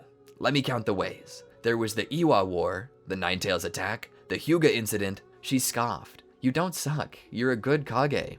"The Uchiha uprising, the Konoha crush." She slapped the arm of the couch. "Listen, you're not a bad Kage. Those things were out of your control. Sometimes there are moments where you need to admit that the best you can do is damage control. And if I'm being honest, I'm gonna say that you're a better candidate for being Hokage than I am. Maybe I'm smarter and prettier and stronger and cooler." "Get to the point, Sue." "But you have one thing that I've never been able to compare with for all my life." He looked at her with curiosity. "And what would that be?" She smiled. "Heart, your empathy, the way you looked after those kids in Ame. Orochimaru wanted to kill them, and I didn't care either which way. But you didn't just help them, you frickin' adopted and moved in with them. That's a lot more than I would have ever done on my best day. And that's what makes you a good leader. You're the heart of the village. You remind people that someone cares about them, that their leader loves them, that you will always do your best to work in their best interests. That makes you a trusted leader." He turned to look right at her, both body and face. "Really? You think so?" She laughed a touch. "I know so." He blushed a little. "You know, you always were so beautiful." She looked at him and smirked. "Last time you called me that, I broke your ribs. Are you willing to risk it again?" He nodded. "Break my ribs, break my heart, it doesn't matter. I always survive." She leaned in and kissed him. He was shocked. She spoke. "Maybe it's time I heal those own wounds." She leaned in once more, but as she did so, shinobi burst through the window, each one wearing Anbu masks. "The hell?" Jiraiya stood, as did Tsunade. "What's the meaning of this?" He noticed that each one bore a glowing red eye below their masks. "Uchiha!" Just then, from the door to the side, another group of shinobi rushed in. More Uchiha. But behind them, wearing his old flak jacket, Fugaku stepped in, his eyes glowing with even more fire than ever, the new Mangekyou Sharingan design bearing a striking resemblance to the symbol of yin and yang, two tadpoles of light and darkness caught in a perpetual cycle, chasing after each other's tails. Jiraiya stood there. "Fugaku, what's the meaning of this?" Fugaku grinned. "It's the conclusion to a show that started 6 years ago. The revenge and final victory of the Uchiha clan is nigh, and all it requires is a blood sacrifice on the altar of our ambition. The sacrifice is you, Lord Fourth." The mentioning of Jiraiya's title almost sounded like an insult in the way he said it. Jiraiya began to wonder what happened to the rest of the guard. He was already instinctively in sage mode. He looked back at Tsunade, whose strength of 100 seal was already active as well, the black markings spanning and swirling about her body like vines of some mystical rose. "Naruto," he whispered to her. Her eyes looked over at him. Jiraiya continued to whisper, "I still sense Naruto. He's not been captured yet. We need to get him out before they try to take him." Tsunade smiled. Fugaku scoffed. "You might as well speak out loud. It's not like whispering will do you any good." Suddenly, Jiraiya threw a smoke bomb as Tsunade turned and punched a hole through the wall. Together, the two ran, making their way down the hall as the Uchiha also jumped through the hole to give chase. In the smoke left behind, the Sharingan of Fugaku burned like coals as he shouted, "You won't get away from me!" They made it down the hall as Tsunade opened the door. They stepped in and closed it behind them. They barred the door with a chair as Naruto sat up in bed. Huh? Tsunade ran over and lifted him over her shoulder. "I got him! Let's get out of here!" Jiraiya was now pressing against the door with his back as the legs of the chair had snapped under the force of the Uchiha. "I gotta hold them off! Get Naruto out of here!" he shouted. Tsunade shouted back at him, "Not without you!" He looked over at her. "This is my duty. Just go!" With tears in her eyes, she grit her teeth. "When this is over, I'm breaking your ribs again." He smiled. "I look forward to it." Suddenly, there was a coordinated effort by the Uchiha to bust the door down, which nearly knocked Jiraiya out of the way. "Hurry! Go!" Tsunade walked to the window and opened it up, securing Naruto to her back as if she were about to give him the piggyback ride of his life, and indeed she was. Together, they jumped out of the window to the nearest roof and began to flee. Suddenly, Jiraiya heard a thunk on the door behind him. Huh? Uh-oh. Suddenly, the door exploded, sending Jiraiya into the wall directly opposite the door. He slid down on his face. He turned to face the door as the Uchiha entered the room. Behind them was Fugaku. "Sent the Nine Tails away, huh? If that's how it'll be." Fugaku snapped his fingers. The Uchiha picked Jiraiya up. Fugaku looked into Jiraiya's eyes with all the bitterness he had accumulated over the past 6 years. "Take him." Sasuke had fallen asleep on the chair next to Itachi. Itachi had turned to face him and just smiled, looking at his little brother so concerned with his well-being. He guessed the beans were spilled. He must already have known by now. Itachi would sit up. The medication he had taken seemed to be kicking in as the inflammation in his lungs was going away, at least for the time being. He stood. He felt a little weak, but nonetheless, he stood. He lifted Sasuke up and gently laid him in the bed and covered him as he lovingly kissed his forehead. Itachi stepped out of the room and into the kitchen, where he went to the fridge to find something to eat, a little something to drink, too. And so he did. As he did so, though, he heard a sound at the door. A loud knock. Itachi, mid-bite into a bologna and tomato sandwich, made his way to the door as he downed some orange juice and peeked through the peephole before opening the door. "Lady Tsunade? And Naruto?" he asked in confusion as Tsunade looked behind her before pushing her way through. Itachi could barely get out of the way in time. "What are you doing here?" "Close the door, quickly! Lock it!" Itachi did as she commanded, putting every lock on the door, which was a considerable amount. He turned back and walked into the living room where she finally sat Naruto down. "What happened?" he asked. Tsunade peeked out the window at the Hokage's residence where the lights had already come on. Throughout the village, there were flashes of light, explosions, and smoke and fire. "Your father happened." Itachi seemed more than a little confused. "Huh?" By this time, Sasuke was waiting by the door. "What about our father?" Sasuke asked. Tsunade looked back. Somehow the bastard got new eyes, and he started a new uprising. Just then, another hand knocked on the door. Tsunade looked back. She pulled the kunai and made her way to the door. She peeked out to see a man bandaged and elderly. She opened the door. "Danzo, what the hell are you doing here?" "I came to find you. Have you seen what's happened?" She crossed her arms. "No, I haven't seen it." "Of course I've seen it. Who couldn't see it?" "May I come in?" Danzo asked.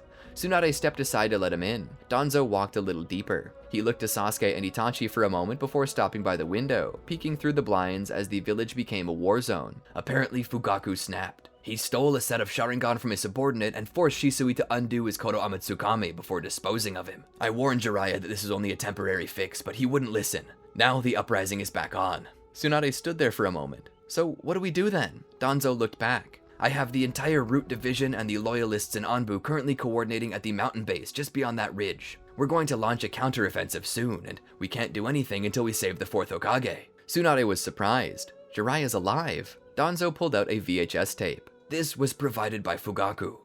He put the tape into the VCR and pressed play. A fuzzy recording of Fugaku and his elite Uchiha warriors standing over Jiraiya played. Jiraiya was beaten, bloody, and swollen, being held by his arms by Uchiha. Fugaku stood behind him, his eyes glowing like fire, the flames of hatred burning deeply within them. "As you can see, I have your Hokage in my grip, and I will not let him go. Not until you fulfill my demands. First, I want you to turn over Naruto Uzumaki. Second, I want you to turn over Itachi Uchiha as well. Failure to do so will not only result in the destruction of the 4th Hokage, but the destruction of the Hyuga, Nara, Yamanaka, and Akamichi clans.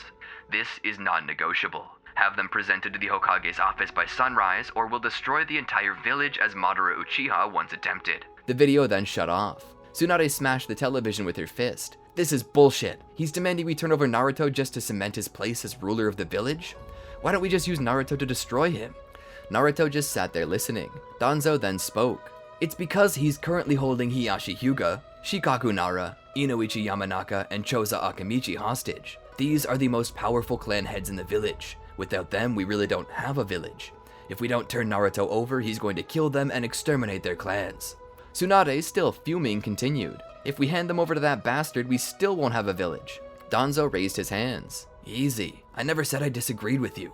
It's why Root and the Anbu are currently coordinating. Tsunade then spoke. So what's your plan then? Danzo looked back. Each of you will have a very special job. He points to Tsunade and Naruto. The two of you must go to the Naka Shrine. That's where they're holding the clan heads. If you can get them free, you can probably escape with them, thereby robbing the Uchiha of their leverage. While you do that, Itachi and Sasuke must confront Fugaku. This time, there is no mercy. He has to die. Itachi stood there and looked down and away. Sasuke shook his head. No, my father doesn't need to die. Danzo looked over to Sasuke. I'm sorry, Sasuke, but this is the second revolt he's led. There's no way back. He's become a persistent threat. Even Hashirama didn't spare his best friend for threatening the village on multiple occasions. He must die.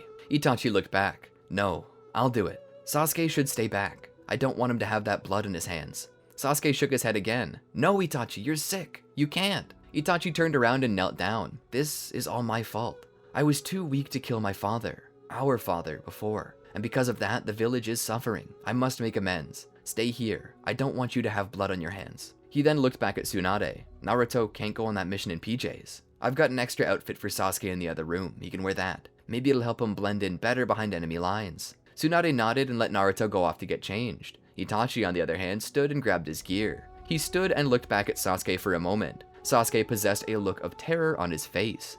He smiled and walked over to him and touched his head to his brothers. I'll see you later, Sasuke. He then walked out the door. Sasuke stood there. I can't sit here and do nothing. I can't let my brother always be the one to bear these burdens. I have to go too. He too would walk out the door. Itachi was moving through the cool of the night, jumping from rooftop to rooftop, avoiding the battle on the ground. As he jumped, he heard a crying sound. He stopped at the edge and looked down to see that in the middle of the fray, a lost child was walking the streets and crying. Itachi would jump down into the streets quietly, before grabbing the child and jumping to a roof. As he set the child down, he pat their head. See, it's all okay. The child then smiled. Ever so gullible, eh, Itachi? The child transformed to reveal itself to be an adult in disguise, an Uchiha Chunin who began to do battle with him. As their blades clashed, Itachi used the momentum of the Chunin and rolled on his back and kicked him off the roof. Maybe Itachi was gullible, but he wasn't weak. He stood and ran off towards the Hokage's residence. He stopped on the building overlooking the residence and activated his Mangekyo Sharingan to get a better look at the surrounding area.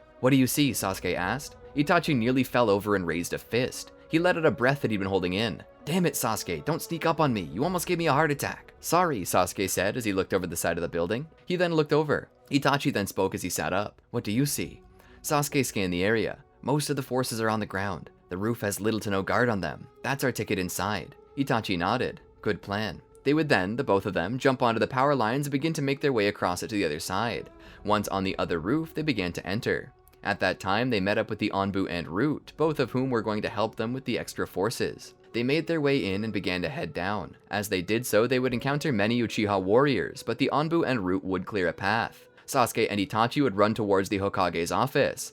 Upon entering it, they would see Fugaku sitting in the Hokage's chair at the desk. He turned around to look at them. It's been a while since I last saw you, my sons, he said, his Mangekyo glowering. Sasuke and Itachi stood there. Why did you have to do this, father? Itachi asked. Why couldn't you just let this die? Fugaku stood. Because my life was a hellhole. A hole that you threw me into. My life lost meaning. You cast me into shame. Itachi snarled. For all the talk of loving the clan, the moment it got tough on you, you weren't afraid to kill another of our clan just for their eyes. Fugaku slammed his fist on the table. Shut up. I didn't kill a single Uchiha. I was on the verge of ritual suicide when he approached me and presented them to me, along with a chance after he killed your friend. Itachi and Sasuke seemed confused. Who? Danzo Shimura. I don't know what he wants or why he's helping me, but I don't trust him. That's why I didn't immediately kill Jiraiya. And now I can see that I was right. Root's moving in already to exterminate us. This was all part of that crafty old prune's plan. Itachi would have said he was surprised, but in reality, he wasn't.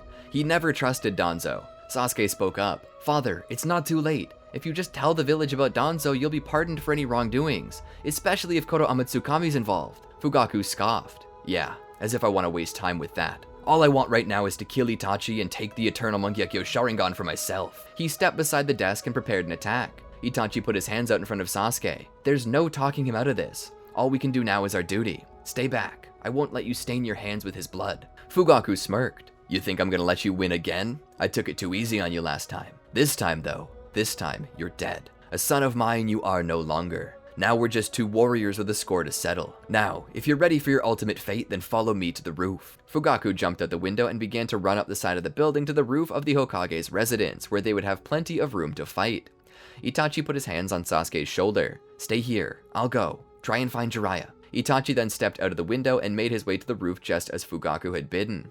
Once he had reached the roof, he stepped towards his father as the clouds gathered above, discharging their lightning and letting loose a downpour of rain. Itachi stood there. No words could be said. None needed to be. Their eyes did all the talking. Looking into the yin-yang pattern of his father's loaned Mangekyo Sharingan, Itachi knew that his father was too far gone to be rescued. Not even Sasuke or even Mikoto could pull him from this. And so Itachi began to fight. All the while, Sasuke was creeping through the residence. He began to make his way down into the holding cells. He passed by Kabuto, who had seemingly begun to fall into insanity. Moving beyond, he found Jiraiya, laying on the floor on his side. Sasuke found the keys and opened the lock before stepping inside. Lord Fourth, it's me! He rolled Jiraiya over. Jiraiya opened his eyes. Oh, hey Sasuke, I was just taking a power nap, he said as his face immediately grimaced. Sasuke spoke. Lord Fourth, we just learned that the true conspirator of this uprising was Danzo. He coerced father into this. Please, hurry, we need your help. Itachi's going to kill him. I don't want him to kill our father. Jiraiya struggled to stand. Together they began to make their way up to the roof. Itachi stood there, panting heavily, blood dripping from his nose and mouth as his Susanoo covered his body. Against him was his father, now wielding a Susanoo of his own. What's the matter, Itachi? Finally hit the wall? Itachi continued to do battle. As confident as his father was, he was at the disadvantage. Itachi's Susanoo was stronger, but at the same time it was flickering out due to the strain on his body. Suddenly he fell to his knees. He couldn't hold it any longer. His Susanoo disappeared as he coughed up blood. Fugaku walked closer. Poor Itachi. Fate has finally forced penance on you for betraying your father. How does it feel to know that you will die, broken and unloved? I hope you feel that way, because that's how I felt all those years, up until only a few days ago.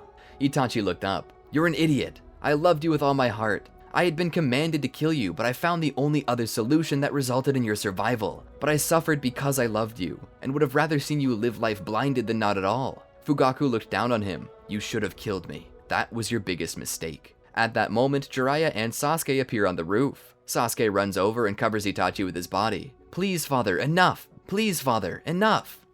Fugaku scoffed. If you side with Itachi, then you side against me. That makes you just as much a traitor as he. Sasuke shook his head. No, I won't let you kill him. Fugaku growled. Fine then, you can die along with him. Fugaku's Susanoo prepared to stab the both of them, but suddenly Itachi released his Susanoo in a burst so strong that it nearly knocked Fugaku off the roof.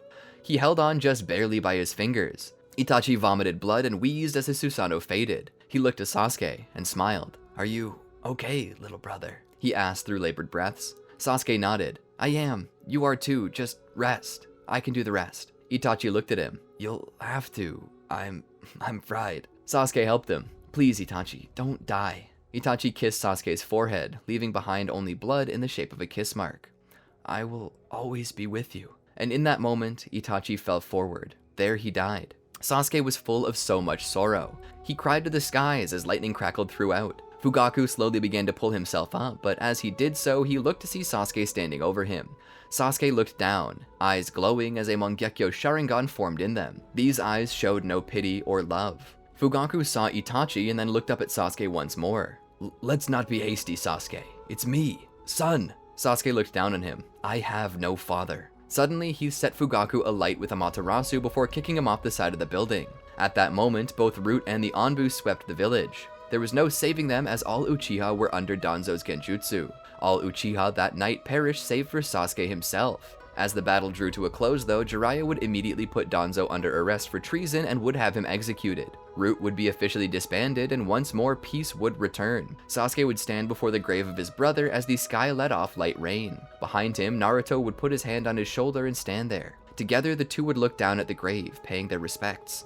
Itachi was a man who had sacrificed everything for his village and his people, and most of all for Sasuke. There was no way to be able to repay that kind of debt. No way at all. So instead, a statue of Itachi would be erected by the statue of the Will of Fire, and by both statues would be a long marble slab where the names of every hero who died in defense of the village would be written, and so that never again would a shinobi suffer and die unrecognized for what they had done. And at that time, the names of every Uchiha in the village were written on that slab. Jiraiya himself would stand by the broken window and look out over the village. "It's gonna take months to rebuild," he said. "Well, at least they can rebuild," Tsunade said from the doorframe. She walked in and stood beside him. The two looked out over the village. Jiraiya took a deep breath in and sighed. "See, this is why I feel like I'm a bad Hokage. I didn't deal properly with the last uprising, which led to this one." Tsunade looked at him. "Will you just stop? You're not a bad Hokage. You and Hiruzen both share the same problem. You're both too kind and humble at heart. These are good qualities in a man, but they can be detrimental to a leader if not properly moderated. You've led this village through some tough times, and we're coming out of them far better than we would have without you. So instead of constantly doubting yourself, why don't you actually try being proud for a change? The village still exists because of you. Just sit down and say that you did a good job for once." Jiraiya just kept looking out over the village. Jiraiya turned to face him. "Say it, out loud." Jiraiya stood there. She urged him again. "Say it." Jiraiya mumbled. "Say it louder." Jiraiya took a deep breath and spoke. "I did a good job." She smiled. "You're damn right." She leaned in and kissed him. Together they exchanged that kiss. Jiraiya had always been a bit of a ladies' man, but he was never serious about any of them. None except one, and it was the one currently in his arms. He had waited so long for this and had grown so old just waiting, but now it all seemed worth it in the end. He pulled back and looked at her with a smile. "I really did do good, didn't I?" Bells chimed through the air. Cherry blossoms fell from the trees and littered the ground below. A man and his wife sat there, enjoying their cake with their friends. That man was Jiraiya. Sitting beside him in his arms was Tsunade. Honestly, this was a dream came true. He never took Tsunade as one to settle down and actually marry. Even during their short affair, he never expected her to actually agree to be his. But the same could be true of himself. Having lived a life of debauchery, living and making his living off the concept of love, particularly the kind between a man and woman, he had never thought that he'd settle down with a wife. But a lot had changed since he'd become the 4th Hokage. He looked at Naruto, who stood there with a smile, clapping. The boy was 15 now. Life was flying by at lightning speed. Jiraiya himself was already 54 years old, and Tsunade was closing in on the same age. Maybe it took them some time, but love could bloom, even during their golden years. Well, maybe we're being a bit rough. 54 isn't that old, not the way Jiraiya did it.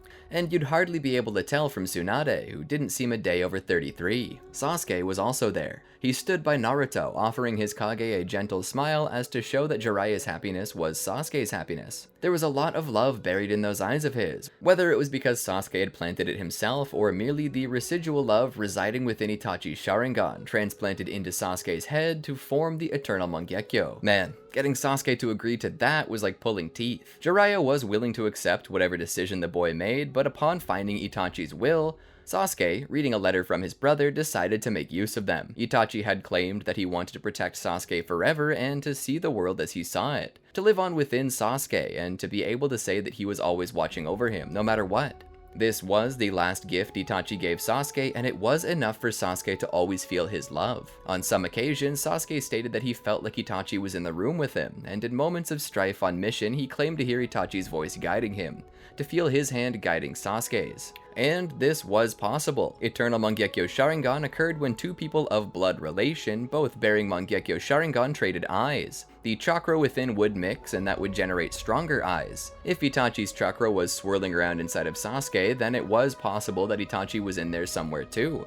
After all, memories and consciousness could be carried within chakra, meaning a little piece of Itachi likely was within Sasuke. Sasuke seemed to accept this as well, as he himself had become kinder and gentler, more mellow, more loving. And such was the way of the Uchiha, a group forced to feel their feelings far harder than anyone else. This may have been the most unruly clan in the village, but they did have passion, or so it was before their downfall 3 years prior. But this was something Sasuke hoped to fix. He finally accepted Sakura for who she was, and the two had grown to be more than friends. One day soon, the two would wed. The day Sakura reached the proper age, Sasuke planned to propose, and that was not a joke in the slightest. During the past 3 years, they had been training non-stop. Naruto had grown more capable, and while he still couldn't use version 2 properly, he had mastered version 1 to its highest degree. Sasuke had also trained under Jiraiya and was attempting to pick up his moves. Sasuke had learned the Rasengan just as Naruto had, and as the two trained alongside each other, they grew stronger at a faster rate. It was harder for Jiraiya to keep up, but he managed, especially since they were in the village. Kakashi also helped train them, and while Naruto and Sasuke were training with Jiraiya and Kakashi, Sakura was training with Tsunade. She too was learning from a member of the sannin. She had gained the ability to use the strength of 100 seal just like Tsunade, and further, she'd been learning medical ninjutsu. She too had grown powerful. The village was rebuilt, and for the first time, Jiraiya felt like he could relax. After the wedding, the day thereafter, Jiraiya was sitting atop the Hokage monument, particularly his own head, in a lawn chair sipping iced tea. For the first time in a while, he was able to get back to writing. But it wasn't a lemon he was writing right now. Since he and Tsunade had become an item, he began to feel a little guilty about writing that, so he cancelled the Icha Icha series, much to Kakashi's horror. Now he was writing a new version of the tale of the utterly gutsy shinobi. Since the first didn't do too well, he was revising it and starting from scratch. And this time, the hero's name was Itachi. The story was about a shinobi who, despite being dealt nothing but bad hand after bad hand by fate, continued to trudge through life in hopes of saving what was most important to him: his village and his little brother who he was looking after. He had pitched the idea to Sasuke, as he didn't want to use Itachi's name in a way that Sasuke might be displeased with, so Sasuke got to read the first rough draft. He was pleased with the idea and allowed the Hokage to continue writing. He was currently well into the 9th chapter. Tsunade walked out onto the rock and sat down, a tea in her own hands. She looked over the village. She sipped it, and the two merely sat in silence, enjoying the peace that soon proved to be short-lived. A shinobi rushed down the roof with urgent news. Jiraiya sighed and turned to listen to the man. He was startled to learn that Gaara had been kidnapped and Kankuro poisoned. To this end, Jiraiya would send Team 7 and Team 3 to investigate and find the culprits behind this, and most importantly, save Gaara. They would all leave, all 8 shinobi, leaving Jiraiya alone. "Well, that was fun while it lasted," he said. Tsunade smirked. "This is just a momentary hiccup. Peace isn't over, it's just another mission." Jiraiya shook his head. "No, I feel this is much deeper than that. Reports say it was the Akatsuki. I've been trying to keep up with this group for a while, especially since they attacked as we were trying to come rescue you. I just get the feeling that this is about to blow up into something bigger." Tsunade seemed a little nervous. She was feeling it too, but trying to remain optimistic, and Jiraiya was just shooting her down. In the end, the Konoha shinobi would manage to save Gaara, but he would lose his tailed beast. This was troubling to Jiraiya, as now they had a mercenary group turned terrorist in possession of a weapon of mass destruction. This was a worst-case scenario in terms of a war on terror, and was something that they would need to pacify immediately. Jiraiya would send spies out to locate the shinobi who had stolen the One Tail. All the while, down below, in the cells, a guard was bringing food to Kabuto. The door would open. "Dinner," he said as he set the tray down. "I said dinner!" There was no response. The guard would turn on the lights to see nobody there. Strange. He would then look at the transfer logs to see if perhaps Kabuto had been sent somewhere. There was no scheduled transfer. The guard then looked up. Uh-oh. Naruto returned to Konoha after his mission. He would stop by, you guessed it, Ichiraku Ramen, where he would meet up with Hinata. Naruto had always had a crush on Sakura, but now it was obvious that he had about as much of a chance with her as a snowball had in the deepest pit of hell, so he broadened his horizons. In particular, he found interest in Hinata, who Sakura had pointed out to Naruto. All in all, Naruto wasn't bad as a boyfriend, always attempting to be punctual whenever he promised to be somewhere. And when she needed him, no matter what the hour, he was there. Currently, they were just meeting to catch up, as Naruto had been out of the village for some time on a mission. "How are you?" she asked him. Naruto took a sip of his ramen. "I'm good. We lost the One Tail, but we did manage to save Gaara, which is what's most important. How about you?" She smiled. "I'm fine." Naruto looked over at her. "No, you're not. I can tell when something's up with you. What's wrong?" She shook her head. "Just some family issues." Naruto looked at her. "Is it Neji? Listen, if Neji's causing you problems, let me know and I'll set him straight." Hinata smiled. "No, it's not Neji." "Your father, then. I know he's looked down on you for a long time, and I hate that." Hinata laughed. "No, it's..." Suddenly, a shinobi came through the door. "Naruto, Lord Fourth wants to see you, immediately." Naruto stands. "We'll save this for another time, Hinata." He kisses her cheek and runs off towards the Hokage's office. Hinata blushes a little and smiles as he leaves. She looks back to Teuchi. "I'll pay for his too, I guess." Naruto rushes into the office where Jiraiya is waiting for him. In that same room is the rest of Team 7 as well as Team 3 and Team 10. "What's going on?" he asked. Jiraiya then spoke. "Now that the Akatsuki have gotten a hold of a tailed beast, their threat level just rose from mild nuisance to possible village buster. Besides that, reports have come in that Kabuto Yakushi has escaped his cell. I actually don't believe these two matters to be separate. After all, Orochimaru was once listed in the Akatsuki, and he is a common connection between the two. We're sending out a party with two objectives. First, find and eliminate any Akatsuki members you can. Second, retrieve Kabuto Yakushi dead or alive. He and Orochimaru worked on many horrible projects together, and made many breakthroughs in the science of ninjutsu. We don't want this knowledge to fall into the wrong hands. So from this moment forward, we're sending any available teams to search for the Akatsuki. Search and destroy. They begin to head out. Tsunade waited for the meeting to end before approaching Jiraiya. No news from the spies we sent to Ame. Is that good? Jiraiya asked. Tsunade shook her head. By no news, I mean they haven't responded to a single message I've sent them. Jiraiya looked perplexed. Tsunade continued. We've labeled them MIA. They had a deadline to contact us by, and they've missed it. Twice. We're to assume the worst. Jiraiya then spoke. If those shinobi who are skilled in the art of espionage are dead, then we've got all the answers we need, don't we? The Akatsuki are based out of there. Tsunade nodded. More than likely, yes. Jiraiya clasped his hands together and leaned his head against them in deep thought. A feeling in his gut told him that this was going to be unpleasant. In the field, Team 7 dashed through the trees, looking for any sign of the Akatsuki.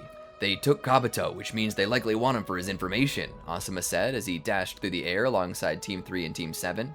This likely means that they would stop by one of Orochimaru's old hideouts to take some of his research material. The Anbu located some of those hideouts through interrogation of Kabuto. I have them marked on a map. Let's go. And so, together, the 12-man unit began to check old hideouts that Orochimaru had. Entering one, though, they heard sounds coming from within. Pressing against the wall, Asuma signaled them to move deeper. They crept in and peeked through an open door to see two men in black cloaks. One possessed silver hair and the other was wearing a head wrap. Besides that, there was a third in the room, another with silver hair, possessing large, round-rimmed glasses. Targets acquired, Asuma said. He then motioned the three to move in. They broke through the door, startling those within. Damn it! I thought you said this place was well hidden. Kabuto was startled. It's supposed to be. Hidan and Kakuzu stood ready to fight. Kabuto was still getting the material together. Hidan took the lead while Kakuzu stood ready to protect Kabuto. Hidan, with his scythe, began to clash with the others, taking an ungodly amount of damage with nothing but an apathetic face. As he attacked, he managed to get a cut in on every single one of his targets. He turned back and licked the blood from his scythe as his appearance turned to that of the Grim Reaper. A red circle formed below him. Naruto rushed forward. Kakashi called out for Naruto to wait, but Naruto was already in the motion. Hidan had given him an opening, and Naruto would be damned if he'd let it go to waste. Raising his kunai, he punched a hole through Hidan's heart. Hidan smiled. You're every flavor of stupid, aren't you? This jutsu transfers any damage I receive to the person whose blood I drank. You just killed one of your friends. Naruto was in shock. He looked back after he heard the sound of someone caught and suddenly hit the ground. The body that fell was that of Neji. Naruto pulled back. Neji! Suddenly he felt a scythe pass through his stomach. He coughed up blood. Hidan, holding Naruto hostage on his scythe, moved back towards Kakuzu. We're leaving now with Kabuto and the material. If you want to save this boy's life, I suggest you don't follow me. He pulled the blade out and let Naruto fall. The three of them then disappeared. Sakura was busy working on Neji, but it was clear that he was gone. She then rushed to Naruto in hopes that he might be able to survive. Meanwhile, in Amegakure, Hidan and Kakuzu appear before Pain's Diva Path. We've brought Kabuto, just as requested. Suddenly, Hidan is pushed into a wall and then lifted up by the shift in gravity, particularly around his throat. Boss? Boss! The Diva Path's grip grew tighter. Fool, do you know who you just stabbed? That was Naruto Uzumaki, the holder of the Nine Tails. He was one of our targets. If he were to die, the Nine Tails dies with him. He'll survive, Hidan said as he gripped the unseen force around his throat. The Diva Path spoke. You had better hope so, for your sake. If Naruto Uzumaki dies, I'll make you curse your immortality. He let go of Hidan and turned around and walked out. Back in Konoha, Naruto was rushed to the emergency room and straight to the OR. Sasuke and Sakura stood sentinel, as did Kakashi. Jiraiya then comes running down the hall with Tsunade. What happened to Naruto? Kakashi sat there and rubbed his face. He got headstrong and failed to properly analyze the situation. Neji was killed and Naruto was stabbed. Tsunade was already scrubbing up. I'll work on him, she said. She walked into the operating room. In the darkness of his own mind, Naruto waited. He kept seeing that moment play over and over again. He saw the kunai in his hand pass through Hidan's heart before seeing Neji fall over. But in a moment, the scene had changed. He saw his own hand pass through Neji's heart. He shook his head. No, I didn't mean to. He looked down at his hand to find the beating heart of Neji Hyuga in his grasp. "You did this," Neji said, eyes glazed over. "You did this to me. You killed me. You murdered me. My blood is on your hands." Naruto woke with a start, sitting straight up. The moment he did so, he felt a searing pain in his stomach. He lay back in agony as Tsunade woke up as well. "Fool! Don't move so quickly, you'll open your wounds up. We already had to remove 2 feet of your intestines to save your life. I don't quite think you can stand to lose much more." She quickly began applying the mystic palm technique to the wounds to ensure that he didn't accidentally rip anything open. Naruto lay there. "I did it. I killed Neji. It's my fault." Tsunade wasn't sure what to say. Technically, what Naruto was saying was true, but the difference was situational. Naruto did not know that by attempting to kill Hidan that he was accidentally killing Neji. It was sad. Naruto was doing his duty and it took a dark twist, but at the same time it was Naruto's fault for not listening to his mentor. The best she could do right now was heal his wounds. She couldn't do anything to change it. She didn't think anything would change even if she did speak. She would let Naruto sulk. Eventually Hinata came to see him, but he wouldn't see her. Tsunade would stop Hinata before she entered. "I need to talk to Naruto." Tsunade shook her head. "He won't see you. He can't bring himself to face you." Hinata shook her head. "No, it's not his fault. This was Hidan's doing, not Naruto's. Regardless, he feels responsible. It's best to give him space." Jiraiya stayed with Naruto the entire time he was in the hospital. They held him for a week. The Nine Tails healed his wounds faster than most others would heal, but nonetheless, the scars were still there, and Naruto was going to suffer from them for the rest of his life. But the worst scars of R were on his heart. Jiraiya could see it within his eyes that he was suffering because of what he had done. Naruto didn't speak for a while. He barely ate. Whether that was because of his injuries or because of his depression, Jiraiya was unsure. Perhaps both. But either way, Naruto seemed inconsolable. He needed time to work this out on his own, and Jiraiya knew the best way for this. Naruto needed to have time to think in serenity, but he also needed to keep his hands busy. And so he decided to send Naruto to Mount Myoboku for some much-needed rest. There he hoped that the Great Toad Sage could help Naruto untangle this knot of guilt and emotion that Naruto had hanging around his neck like an albatross. All the while, they had lost track of the Akatsuki, but Jiraiya knew for certain that they were there, Amagakure. And so he sent more spies to work the network, hoping that they would be able to find and confirm the Akatsuki's whereabouts. However, this group was also killed. And as Pain stood over the bodies of the Konoha spies, a man with a spiral mask appeared behind him. Truly a shame, the second group of spies you've had to deal with. This means that Konoha is likely interested in this place. They think that's where you're holed up. Pain looked behind him. "Let them come. I'll teach them the true meaning of pain." Obito shook his head. "Don't wait for them to come to you. Go to them. They have the Nine Tails. Hidan's blunder may be a blessing in disguise. Naruto Uzumaki is weak, and it would be all too easy to take his tailed beast. All you have to do is walk right in and take it." Pain stood there for a moment and thought about it. He nodded. "Indeed, that does appear to be the proper course of action. Contact Konin. Tell her I'm moving against Konoha." At Mount Myoboku, Naruto sat there, taking in sage energy, attempting to heal both his body and his conscience with it, but nothing really seemed to be working. Fukasaku struck him in the back with a stick. This stick was designed to knock all the nature energy out of you if you screwed up and were about to turn to stone.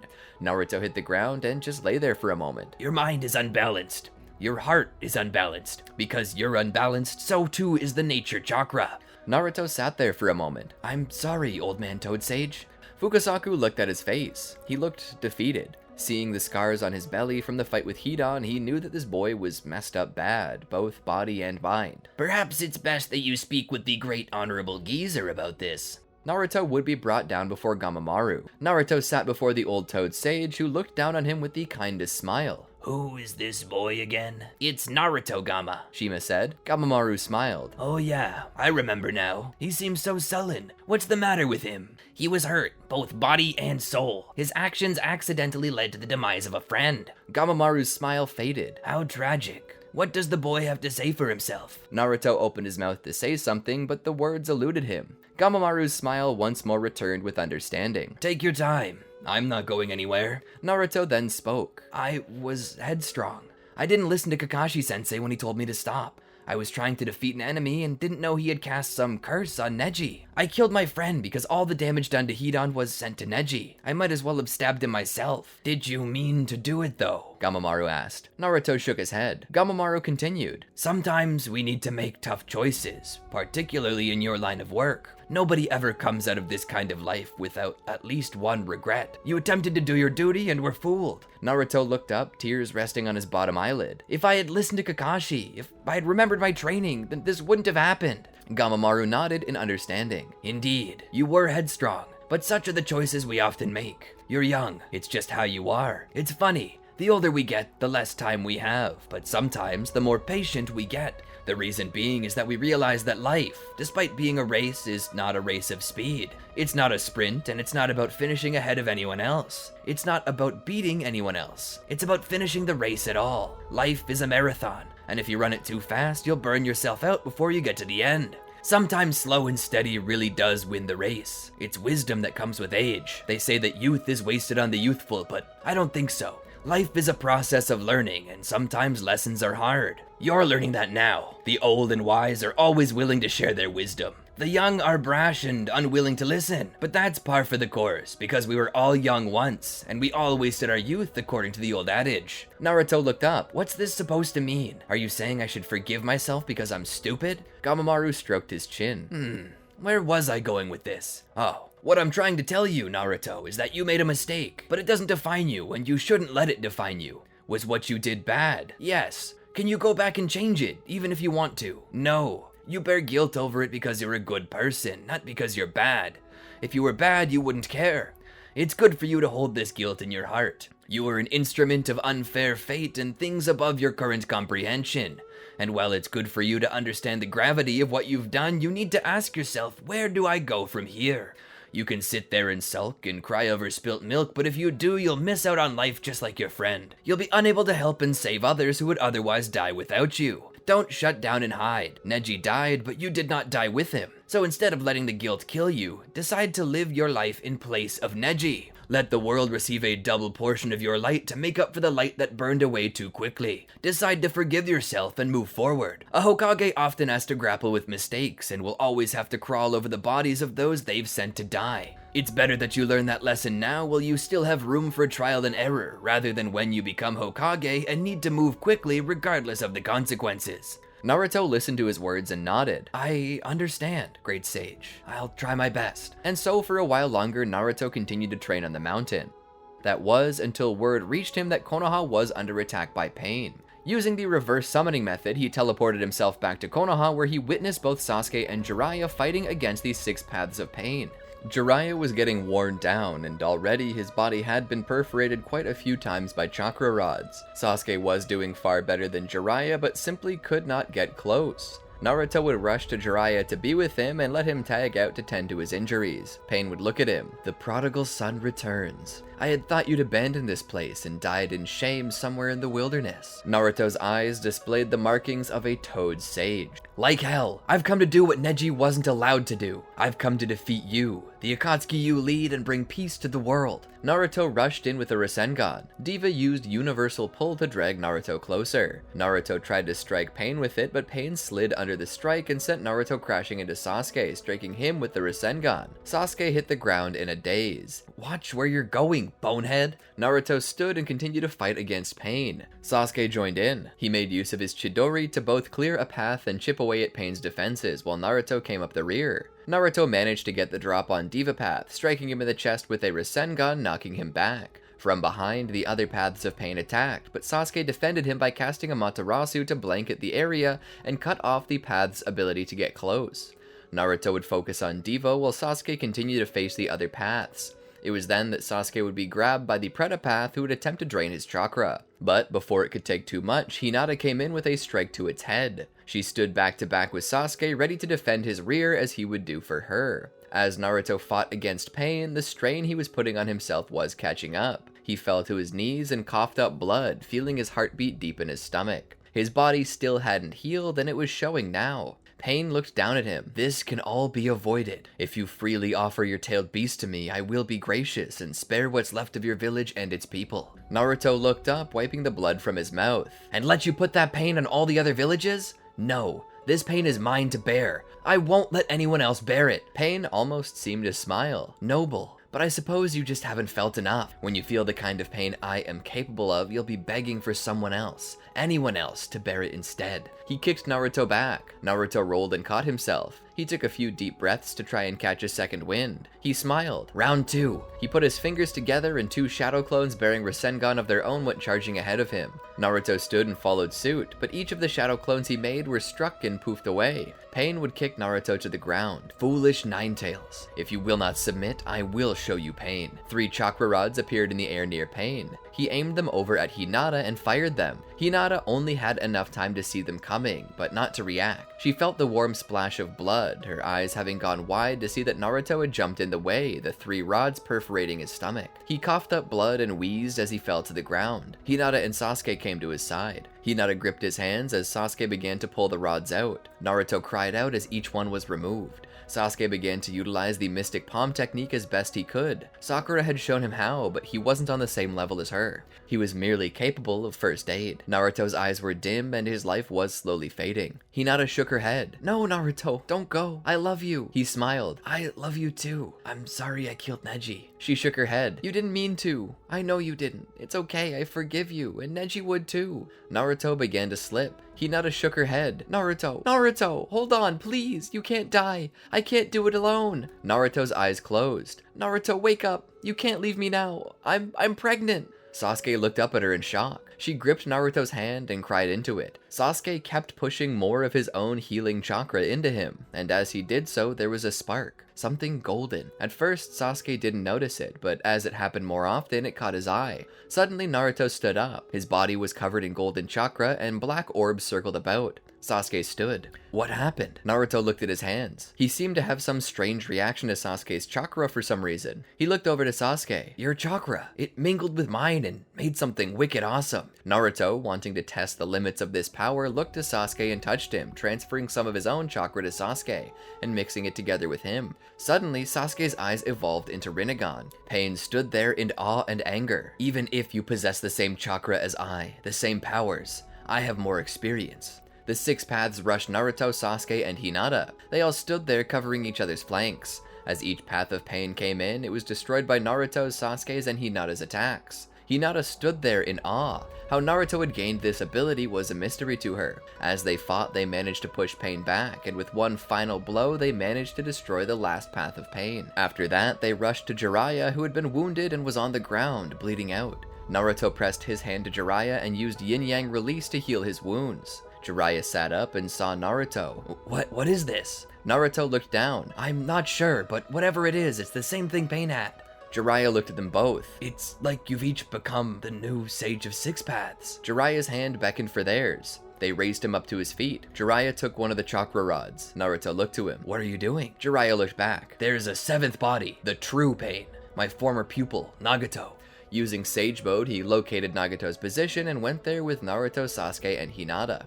They made it to a tree made of paper and stepped inside where they saw Nagato. Jiraiya was stunned. Nagato, what happened to you? Nagato looked up at him. The world happened to me. Jiraiya was shocked. But how could you? Konin, Yahiko, how could you 3 do this? Nagato looked at him through angry eyes. We weren't always like this. We used to be naive, like you. Naruto then snapped at him. Hey, don't call Pervy Sage naive. He's wiser than you'll ever be. Jiraiya held out a hand to stop Naruto. He looked back at Nagato. What happened to you? Pain then began to tell Jiraiya of his greatest pains, the things that had turned him into what he was now. Jiraiya felt tears coming to his eyes. Nagato spoke. We needed you, and you weren't there. Jiraiya looked up. You're right, but even if I had been there, what would have changed? Sometimes the road is hard, and it makes you want to give up, but you can't. I taught you that. Nagato shook his head, and it was all hogwash. People can't live peacefully, it's impossible. Not until they all come to a consensus about what war is. It's horrible. That's why I'll shove it down their throats until they beg for mercy. Jiraiya was appalled. How could you ever give up like that? This isn't the Nagato I used to know. The Nagato I knew was kind, generous, loving, and hated killing. You let the world change you. You aren't ending the cycle of hatred, Nagato. You're becoming it. I know what happened to you, but you can't give up. We can achieve peace. I had at one time believed you to be the child of prophecy, but I was wrong. It's this boy. He pushed Naruto out in front. You may have lost faith in peace, but this boy hasn't. I'll never lose faith. I've felt pain too, and I won't let it change me, Naruto said. Pain shook his head. How can you be so adamant? You're just like me. If I could give up on peace, how are you sure you won't? Naruto continued. Because I lost my parents to war. I lost friends. You even had Hidan force me to kill my own friend. I should hate you right now, but I don't. Right now, I just want peace. You're a student of the same man I call my uncle. He's like a father to me, and you're like a son to him. That makes us like brothers. Jiraiya then spoke. I believe Naruto can and will achieve peace. He's a heart that can reach anyone, and now he's got the same power as the Sage of Six Paths. He, like you, will strive for peace, but he'll do it the right way. Nagato sat there. How do you know peace is even possible? Jiraiya smiled. I don't. That's why they call it faith. Nagato looked up as he thought about it. Then I too shall have faith. He then cast the Six Paths Samsara of Heavenly Life technique to restore Konoha's citizens to life. Nagato sat there, his hair ghostly white, his skin paler than before. Naruto, promise me that you'll not let the world change you like it changed me. That you'll bring peace and fulfill the prophecy. Naruto nodded. I promise. With one final smile, Nagato's eyes closed and he gave up the ghost. Jiraiya was brought to tears by this, but he smiled knowing that Nagato was at peace in his final moments. Jiraiya saw Konan off, the last of his pupils. All the while, Naruto held Hinata in his arms. Is what you said true? She nodded. Yes, and I'm terrified. Naruto nodded. I am too, but I promise that I'll do the best I possibly can.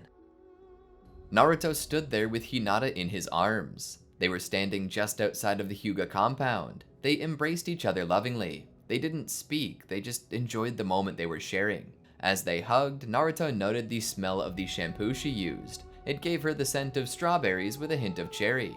It obviously meant that she didn't expect to be on a mission anytime soon, as scentless and scent-killing shampoo was normally SOP for shinobi like them. But it was obvious why she couldn't be on a mission. I'm a little scared, she said. I don't know if I'm ready for this. I don't know if I can make a good mother. Naruto pulled back from her. You'll do fine. She looked up to him as he continued. I didn't have a mother growing up. I didn't have a father either. So I know that if you love the child truly, there's no way that they can have a worse childhood than me in that regard. She then asked him the obvious question. Are you scared about failing? That you won't be good enough? Naruto thought for a moment. I'm scared that something will happen in the course of my work that'll take me away from you and the child. As I said, so long as I'm there to love the child, I'll consider it a success. I have a very low threshold for success. She laughed a little. She leaned against his chest, resting her head there just to listen to the beat of his heart. It was a scary time, but it was a miracle nonetheless. Perhaps it was the most common miracle in the world, but a miracle was a miracle. She spoke as she leaned against him. Do you want to stay the night? She heard Naruto's heart jump with anxiety. I don't think I can face your father. He's not mad at you, she said. He thinks you're a good guy. Naruto shook his head. No, I mean, it's not your fault that Neji died. He knows that. He's not mad, I promise. Naruto hugged her again. I'm not afraid of what he or anyone else will think. I still can't get over it. Gramps Toad Sage says I need to forgive myself, and I'm trying, but it's gonna be a process. I can't do it all at once. I need time. Hinata smiled. Take all the time you need, Naruto. I can wait. Naruto pulled back and offered her a kiss, which she gratefully accepted. After that moment, he pulled away and began to walk off. She watched him go. She turned and walked back into the compound. Naruto happily made his way back. He had yet to tell Jiraiya the good news. He was nervous as to what Jiraiya would say. All things considered, he would probably understand. He entered the Hokage's residence. He saw Jiraiya sitting at the desk, Tsunade hovering nearby. I'm home, uncle. Jiraiya looked up and smiled. Welcome back. Tsunade waved while keeping her attention on the papers she was holding. Naruto stood there for a moment, catching Jiraiya's attention. Is there something else you need to say, Naruto? He looked around. Yeah, there is, but I'm sorry, Lady Tsunade. Can you please give me and Uncle Jiraiya a moment of privacy? She dropped her papers and walked out. Jiraiya sat back in his chair, tossing his reading glasses to the side. What's up? Naruto took a seat. So, you know how me and Hinata have been a little bit of an item lately? Jiraiya nodded. I think it's cute. You two are good together. Naruto nodded and smiled. Well, we might be better together than it seems. Jiraiya's eyes widen a little as Naruto's grin widens. She's pregnant. Jiraiya for a second just sat there. He puts his elbows on the table and just started rubbing his face, droning out a disappointed groan. Naruto was slightly surprised by this. You're not happy. Jiraiya looked over his hands. Naruto, you're only 16, that's way too young. You don't know enough about life to take care of a child like that. Naruto was a little startled. But you write Lemon. You were a ladies' man from the day I met you. How is this any different? Because I'm in my 50s, you dolt. That and I never got anyone pregnant. Naruto scoffed. You told me there was a possibility that you had multiple kids that you don't know about. Jiraiya motioned around. I'm Hokage. If I had any children by any of those women, they would have contacted me a long time ago to get a piece of that pie. Naruto sat back in the seat. Well, whether you think it was stupid or not, it doesn't change that it happened. Jiraiya replied. I know, but just to let you know, I'm gonna make you take full responsibility for it. I'm not gonna let you run out. Naruto's brow furrowed. I was gonna do that anyway. You think I'm that kind of person who would just run out on his own kid? Jiraiya held up his hand. No, I don't. But on the off chance you were thinking it, I'm letting you know that this is something you're doing no matter what. Naruto rolled his head back. I know this stuff. I'm informing you so you can be happy for us, not just tell me that I'm gonna be a deadbeat. That's offensive as hell. Jiraiya sat back. Fine. I'm sorry. I shouldn't have said anything about it. I just want you to know the gravity of the situation you're in. I never knew my father because he ran out, and my mother worked herself to death to keep me alive, so it's a sensitive subject. Naruto listened. It's okay, Uncle. I'm not mad anymore. Just trust me a little. I'm excited for this. Maybe I am too young. Maybe I don't really know how to live in this world myself, but I know that so long as this child has its mother and father, it'll be happy. And that's what matters. Jiraiya nodded. He leaned back on the table again, thinking. Silence passed for a few moments. Congratulations, by the way. Thanks. Some time passes. Jiraiya attempts to call a summit of the 5 Kage, but time restraints hold the meeting back a few months. Eventually, the green light is lit and Jiraiya is able to go to the summit. When he gets there, he's greeted by representatives of the Land of Iron. He's taken to a room where it's revealed that he was the last to arrive.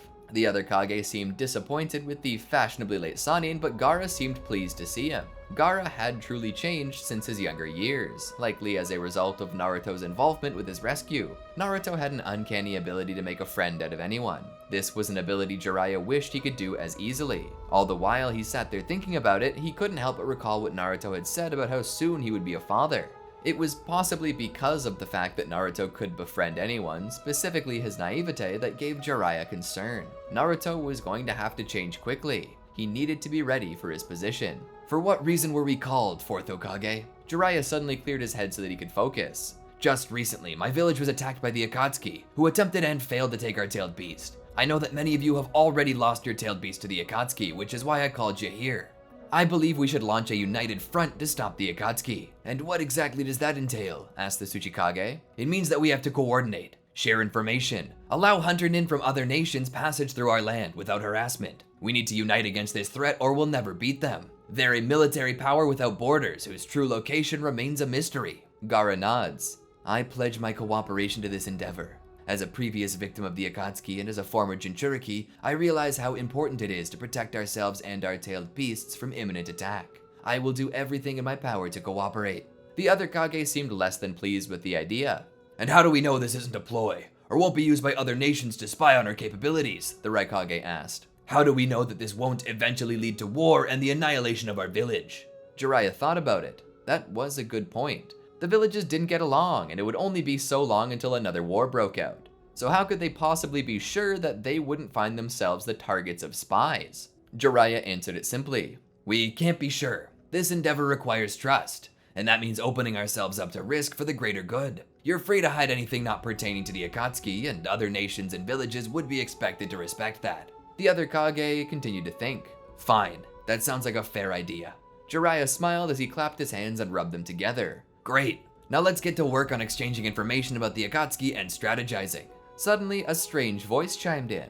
What's this? Having a party and you didn't invite me? The Kage turned around to see who was speaking. There they saw Tobi. Most of those serving as the guards of the Kage brought their weapons to bear. That included the Anbu agents that Jiraiya had brought with him. Who are you, and what are you doing here? The Raikage demanded. I am currently the leader of the Akatsuki, the group that's been taking all of your tailed beasts without so much as a proper resistance from you. I'm here to ask you to hand over to me your 8 and 9 tails. If you comply, your villages will be spared. And if we refuse? Jiraiya asked. The air around Tobi grew darker and angrier. Then it's war. The Raikage stifled a laugh, and the longer he thought about it, the harder it was to hold in. Eventually, he just let the whole thing out. You want us to give you control of the world with threat of war if we refuse? You're stupider than you look, and with that weird-ass mask, I must say you look pretty stupid. Tobi sat there. Don't underestimate me. You have no clue what we're capable of, what we have on our repertoire. As sad as it was, Jiraiya had some hints at what their capabilities were. First off, they had all of the tailed beasts saved too, which meant that there were 7 titanic monsters, each with the power to eradicate a mountain at will on the enemy's side. While their little group seemed small, just a band of mercenaries, they likely had some plan for an army, and those plans may or may not have something to do with whatever research they requisitioned Kabuto to help them with. After all, Kabuto was still in play. All the same, Jiraiya knew they couldn't just give over their tailed beasts. You know we'll never give our tailed beasts over to you. That leaves only one option, and I think you knew coming into this that it would come to this. So why bother warning us when you could have had first strike? Why do you need to declare a war instead of launching it while we're in disarray? If you declare war on all shinobi nations and begin World War IV, then we'll gather forces and cooperate against you. This is in every way disadvantageous to you, so why do it? Toby sat there for a moment with a hand stroking the chin of his mask. You believe it to be disadvantageous to me. I believe it to be exactly what I need. Elaborate, Gaara said. Toby scoffed. No, I don't think I will. He stood. I'll see you all on the field of battle. And when I do, you'll all die. Toby then disappeared. The Raikage smashed the table in front of him. Fool! He thinks he can stand against us? Jiraiya lowered to his seat. Sit down, A. He can stand against us. Don't be too prideful to see it. The Raikage pointed across the table at Jiraiya. I take no orders from you, Hokage. You're not in the land of fire anymore. Your power means nothing here, especially when your village is in ruins. Jiraiya just sat there and let the Raikage tucker himself out. When the boisterous fellow finally settled down, Jiraiya spoke. It seems unity is all the more what we need right now. If he wishes for war and truly has the means to make this a reality, which he must, then we need to coordinate and ally ourselves properly to deal with this threat. The other Kage nodded in agreement, save the Raikage who was still raw at Jiraiya. Gaara spoke. If we coalesce our forces, then we need to elect a commander-in-chief for the new army. Democracy is wonderful, but during war times there needs to be a single chain of command, else the soldiers will be in disarray. The Tsuchikage nodded. I second that. Shall we hold a vote as to who shall lead the allied shinobi forces? The Mizukage agreed. Yes, we should hold a vote. And so they voted, and without a doubt they all voted for themselves. This led them nowhere, so they began to debate the reasoning why each one should become the leader. In the end, it boiled down to Jiraiya and A. A stood there and explained exactly why he was the only one fit for this. But as his argument came to an end, Jiraiya took his turn. You all know me. I served in both the Second and Third Wars, and I have the most experience out of all of us save for Onoki, the third Tsuchikage. While I won't claim to be the strongest member here, nor the wisest, I'm still both strong and wise, willing to compromise and lead with the advice of my fellow Kage. The fact that we've even gathered here today is due to me calling us here. But last of all the villages have lost their tailed beasts. Even Kumo lost one of their 2, with only the 8 tails remaining. Konoha has lost no tailed beast. But your village was decimated in an attack, the Raikage stated. Jiraiya nodded. Yes, indeed. But there was no loss of life. Konoha still possesses the same strength as before, and we're still rebuilding. And it can't be forgotten that it was us who killed Pain, the former leader of the Akatsuki and a bearer of the Rinnegan. But what of the rumors? The Raikage asked. Jiraiya cocked his head. Rumors? A continued. There have been rumors that it was you who personally trained Pain, the leader of Akatsuki. Well, did you or did you not train the leader of the Akatsuki? Jiraiya was silent for a moment. Those rumors are true. Silence fell on the table for a time before A continued. As you see, this man is not fit to lead us when he's the cause of our troubles in the first place. Jiraiya shook his head. It is true that I taught Nagato how to be a shinobi, but I did not control the fate that led to his downfall. And perhaps that is my fault. Perhaps all of this is my fault. But that is exactly why I should lead. Let me fix this mess I've made. Why should we trust you? Meitarumi asked. Jiraiya stood there silently for a second. Because I've been honest with you. And I'll be further honest when I say that if you give me this chance, I'll make up for this failure. Gaara stood. I can vouch for this man. He is a good man and a man of his word. Even though I at the time could have been considered an enemy to him, he still rescued me from the hands of the Akatsuki. I would trust him with my life.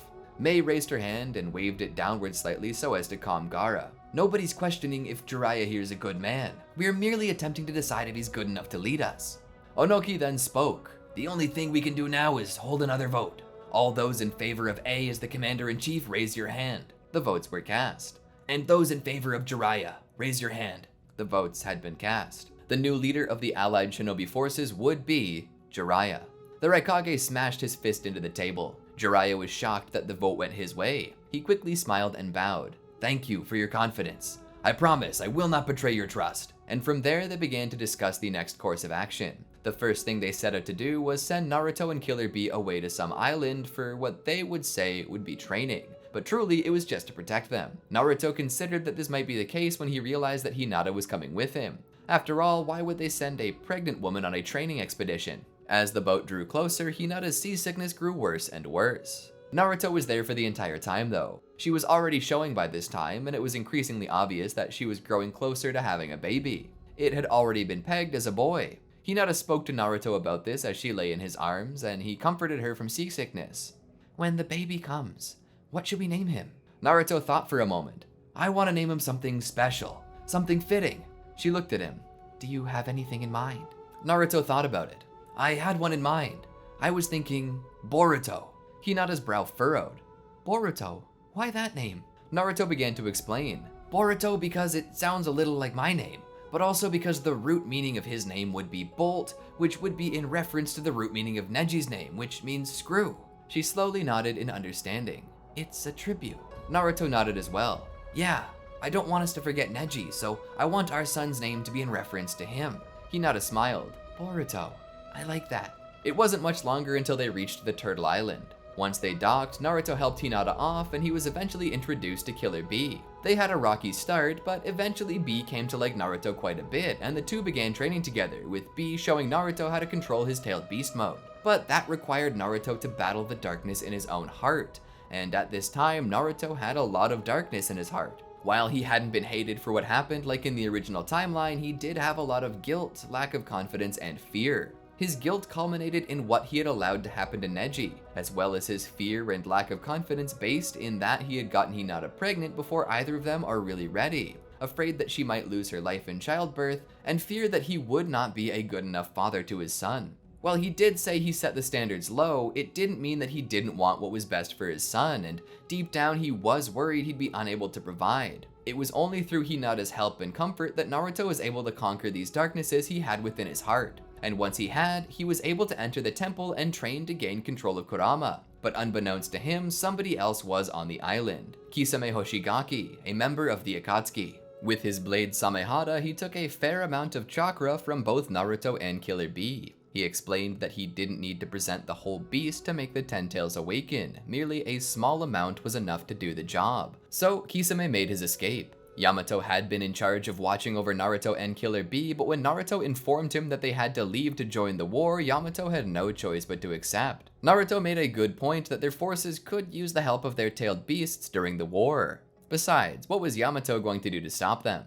With that, Naruto and Killer Bee escaped the island and made their way to the war. Sasuke, on the other hand, was already fighting. It had been revealed what Tobi's forces were, an army of shape-shifting plant-like beings known as Zetsu. But above that, the commanders and special forces of these Zetsu were Edo Tensei, the revived souls of those who had previously perished. This resulted in some of the fiercest warriors who ever lived being revived, including Madara Uchiha. The Edo Tensei were functionally immortal and could only be defeated if one helped their soul find peace. And if that was impossible, well, there was a unit there specifically for sealing techniques. While they had encountered many Edo Tensei, Sasuke was not prepared for what he would find next. Two Edo Tensei approached him, Itachi Uchiha and Fugaku Uchiha. Sasuke pulled back.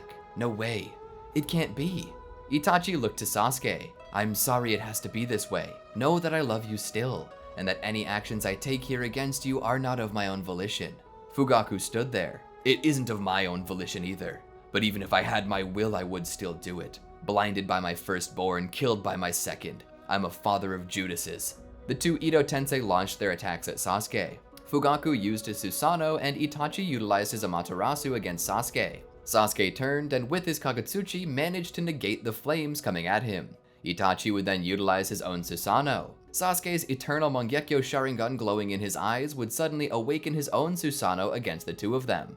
While Sasuke's Susanoo appeared to be stronger than Fugaku's, Itachi's Susanoo was stronger still. Itachi's Susanoo was basically invincible with all the weapons it had. Sasuke had very little chance against him, but nonetheless he fought. Managing to body slam Fugaku's Susanoo, he then clashed with Itachi's. Sasuke waited for a second and charged his Chidori. He would suddenly shoot from his Susanoo like a rocket into the head of Itachi's and would grab his brother. The two would fall out of the Susanoo and hit the ground and roll. It was then that Fugaku's Susanoo stood up. As Sasuke and Itachi rolled, Itachi begged for forgiveness for his actions, for attacking Sasuke and for leaving him alone. Sasuke hugged Itachi. He told him that he was never alone. He possessed the Eternal Mangekyo Sharingan, the gift Itachi had given him. He told him that he's felt Itachi with him since the day he left. Itachi apologized for having not been there to protect Sasuke, but then, as Fugaku attempted to stomp on Sasuke, Sasuke activated his Susanoo to catch the foot of Fugaku's. Sasuke looked to Itachi. This Susanoo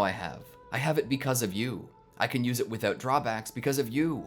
You're still protecting me. That will never change. It was then that Itachi's soul began to glow as he began to ascend from the ground. Sasuke looked back at this, but couldn't stop to say anything about it. He rose up through the air to Fugaku. Father, it's time to stop. Fugaku angrily spat at Itachi. Itachi looked at him. Father, it's time to let go of your anger, your hatred. Fugaku cursed at him. How could I do that? You blinded me. He killed me. And for what? It didn't stop the Fourth Shinobi World War from coming. It just merely led to the eradication of our clan. Itachi shook his head. No, we're not extinct. Not so long as he exists. Itachi pointed to Sasuke. And this war, all the nations are fighting on the same side. We're unified. We're strong. This war may be war, but it promises lasting peace. Peace in the arms of brotherhood between all nations. I blinded you so that you would be able to see, but you refused to open your eyes. Father, I love you. I've always loved you. Sasuke loved you. Fugaku grit his teeth. If he loved me, why did he kill me? Itachi looked down. Because you killed me. Did you never love me, father? Fugaku looked down for a moment. You were my world. Itachi smiled. Fugaku continued. Everything I did for my clan. For you. But you blinded me and cast all my efforts aside. Every time I sacrificed for you, all repaid in blood. I made you, and you hurt me so badly. Itachi took his father in his arms and touched their foreheads together. I know. This is overdue. I'm sorry, father. If I could go back, I can't say I would have changed anything, but I wouldn't have left you blind, even if it meant blinding myself. I love my village, but I also love you too. And despite the fact that your actions led to the hastening of my death, I know that deep down you still love me. I forgive you. I love you. Tears streamed down Fugaku's face. I was such a bad father. Itachi shook his head. No, you were a good father and a good leader. Our ideals and our loves, they came between us and forced us to fight. I remember everything you did for me, letting me sleep in your bed when I was scared. How you tended to me all night when I had a fever that wouldn't break. The way you let me ride on your shoulders. I never could forgive myself for hurting you, but right now I'm telling you, I forgive you. Fugaku's Susanoo vanished as he and Itachi came to ground level. Sasuke watched. Fugaku cried in Itachi's arms. I'm sorry, he cried out. I'm sorry. Suddenly, a second pair of arms wrapped around Fugaku. Father, I forgive you, Sasuke said. I always loved you, and I always will love you. And there, father and son embraced. As Fugaku felt the love of his children and they felt his, the divide that was created between them healed, and Fugaku too began to glow. Itachi looked to him. It's time for us to return to the afterlife. He offered his hand to his father. Come, I won't let you go alone. I have so much that I want to show you. Sasuke hugged his father one last time. I'll always love you, father. Please, go, be happy. Fugaku smiled and then took Itachi's hand. Together, the two of them ascended to heaven in peace, leaving Sasuke with only tears in his eyes. Tears of joy, but he had no time to recover. The war raged on and he had to keep going.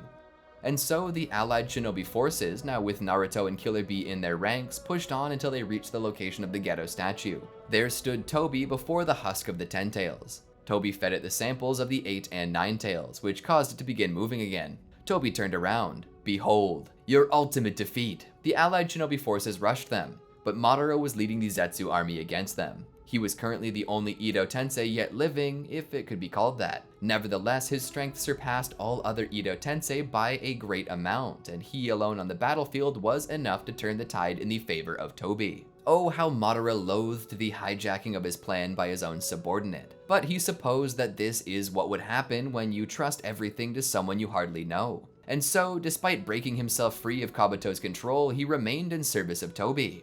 All that truly changed in this plan was that it would not be him performing it. Instead, it would be Tobi. That is, unless Madara found a way to return to life. Tobi would then absorb the Ten Tails at once and discard his disguise, revealing himself to be none other than Obito Uchiha. Kakashi was in shock and he tried to reason with Obito, but Obito would have none of it. You don't know what I've seen, Kakashi. I've seen a world of blood. I saw the death of Rin and your failure. I saw the war. I witnessed the way the shinobi world treats others. Countless deaths. People, children, dying in the mud, starving, sick. Nobody helped them. I saw people beg for mercy as they were slaughtered. This isn't how the world should be. I will change that. Remember once what I told you about those who don't follow the rules? Kakashi said the phrase, "Those who don't follow the rules are trash, but those who would abandon even one of their friends are worse than trash." Obito then continued the phrase, "And if that makes me any less of a shinobi, then I'll just destroy all of these so-called shinobi." And with that, Obito launched into battle, intent to destroy the so-called allied shinobi forces. As the battle continued, Naruto and Sasuke would join the battle. By this point, Naruto had mastery over his own tailed beast mode. Upon entering this form, he, along with Sasuke, stacked their powers on top of each other, creating the majestic armor Susanoo. They fought against Obito and managed to wound him and pull the tailed beasts out of him. He then woke up to find Kakashi sitting on top. Obito looked up to Kakashi. "So, this is it? This is the end?" Kakashi looked down, tears falling from his eyes. "Why did you have to do it, Obito? Losing you and Rin wasn't enough? You were my brother. Why did you have to do this?" Obito smiled. "Because I wasn't ready to lose my friends. I wanted to build a world where the bad things that happened to us never did. A world without pain and suffering." "So you caused pain and suffering to make it happen?" Obito thought about it for a second. "They say you can't make an omelet without breaking a few eggs. I plan to make them happy." "And of the dead?" Kakashi asked. Obito sighed. "They would have already entered a world of bliss. They wouldn't need me. I know what you think. You think I'm evil. Maybe I am, but at the same time, if I could go back now, I wouldn't change a thing." Kakashi nodded. I know. He then plunged the kunai into his chest. Obito smiled. "Now, maybe I can be with Rin." He then perished. Madara squatted by the crater left behind by Obito's fall and sighed. "Real darn shame. But my dream isn't over yet. All I need is to find a way to resurrect, and I'll be able to complete my dream. For that to happen though, you have to die." He rushed into battle against them and slowly began to decimate their forces single-handedly. They tried to seal him, but nothing worked. He was just too strong. They also couldn't soothe his soul because he had no guilt, only goals. So this became a losing battle. Sasuke and Naruto fought against him, but as he was forced back, he began to get serious. He pressed against Sasuke's blade. "Ah, so you also possess the Choku Tomoe Sharingan, just like me. But I sense that there's more than that connecting us. I wonder what it is." Suddenly, Madara got the better of him and stabbed him. "I suppose I'll always wonder too." He pulled the blade free and let Sasuke fall to his knees. He then faced Naruto, who in a rage attempted to attack him. Instead, Madara held out his hand and used the Predapath. He gripped the circle on Naruto's chakra cloak that signified where his seal was and began to pull the Nine Tails from within. Naruto hit the ground, face going pale. He looked up at Madara, who proceeded to feed the Nine Tails to the 10 Tails, bolstering its strength. Madara looked down at him. "Thank you for doing your job as a vessel. But as with all cracked pots, it's time for you to return to the earth from which you came." Naruto felt himself slipping. He began to have a panic attack. His fear was coming true. He wouldn't be there to raise his child. He was going to die. Please, no. I want to... Boruto. Hinata. Forgive me." Everything faded to darkness. Naruto's eyes opened. "Where am I?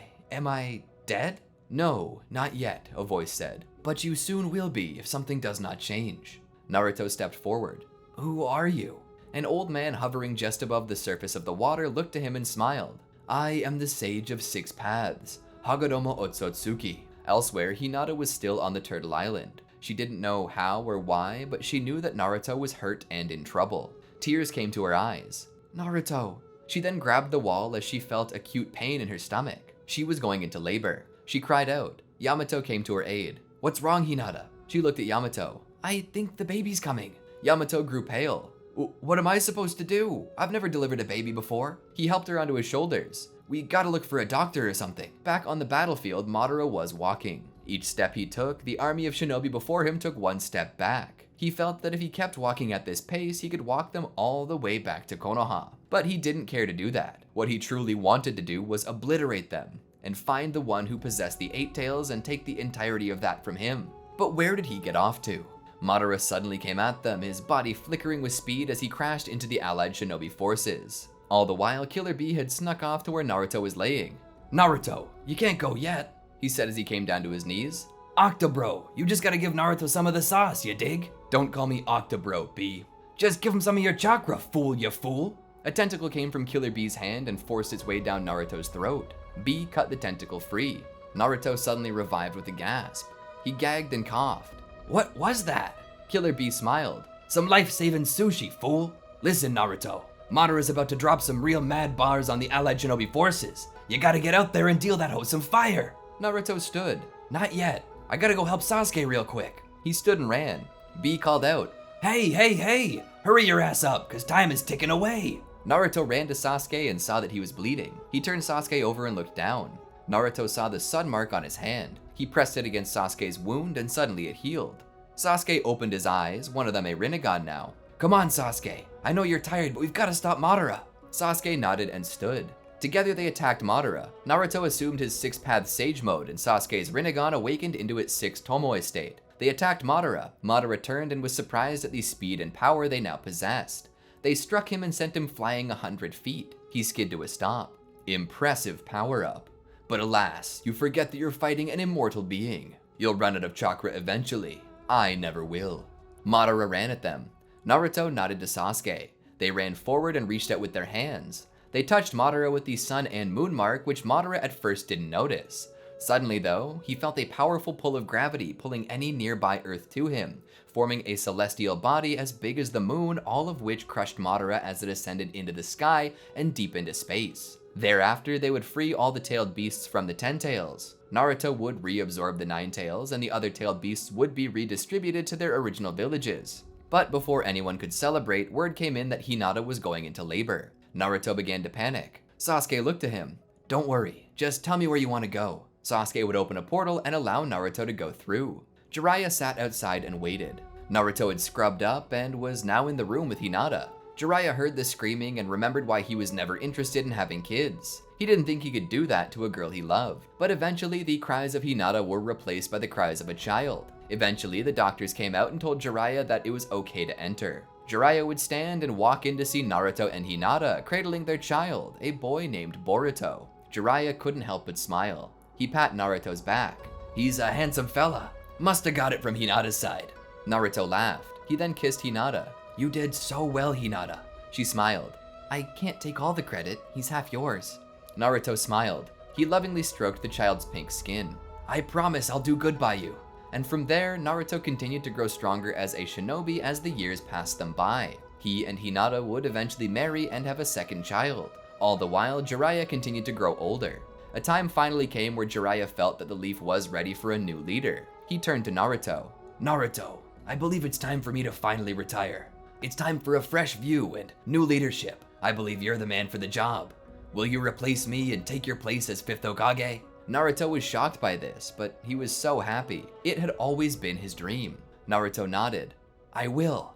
And so Naruto would be named the 5th Hokage. Jiraiya would eventually move back home with Tsunade, where he would have time to finish his revision of The Tale of the Utterly Gutsy Shinobi. Despite the previous flop, the book became a Konoha Times bestseller and spawned sequels and even spin-offs. It cemented Jiraiya's name as the best author in the history of the village. Jiraiya would spend his days with his wife. As night fell and he kissed her goodnight, he looked back on his time as Hokage and thought about what Tsunade had once told him to say. He smiled and spoke. I did a good job. And that's the end to our story. Of course, we could, if you want, perhaps drop a side story to this if you're interested, but as it stands, I think this story has come full circle. Jiraiya's entire time as 5th Hokage has been covered, and he most certainly reached a happy ending. But the true question now lies with you. Do you think Jiraiya made a good Hokage, or was he subpar? Anyway, until next time, peace out. Did you enjoy our video? Well then be sure to check out these other great videos from the Amagi, and make sure to subscribe and ring the bell to get notified about our latest videos.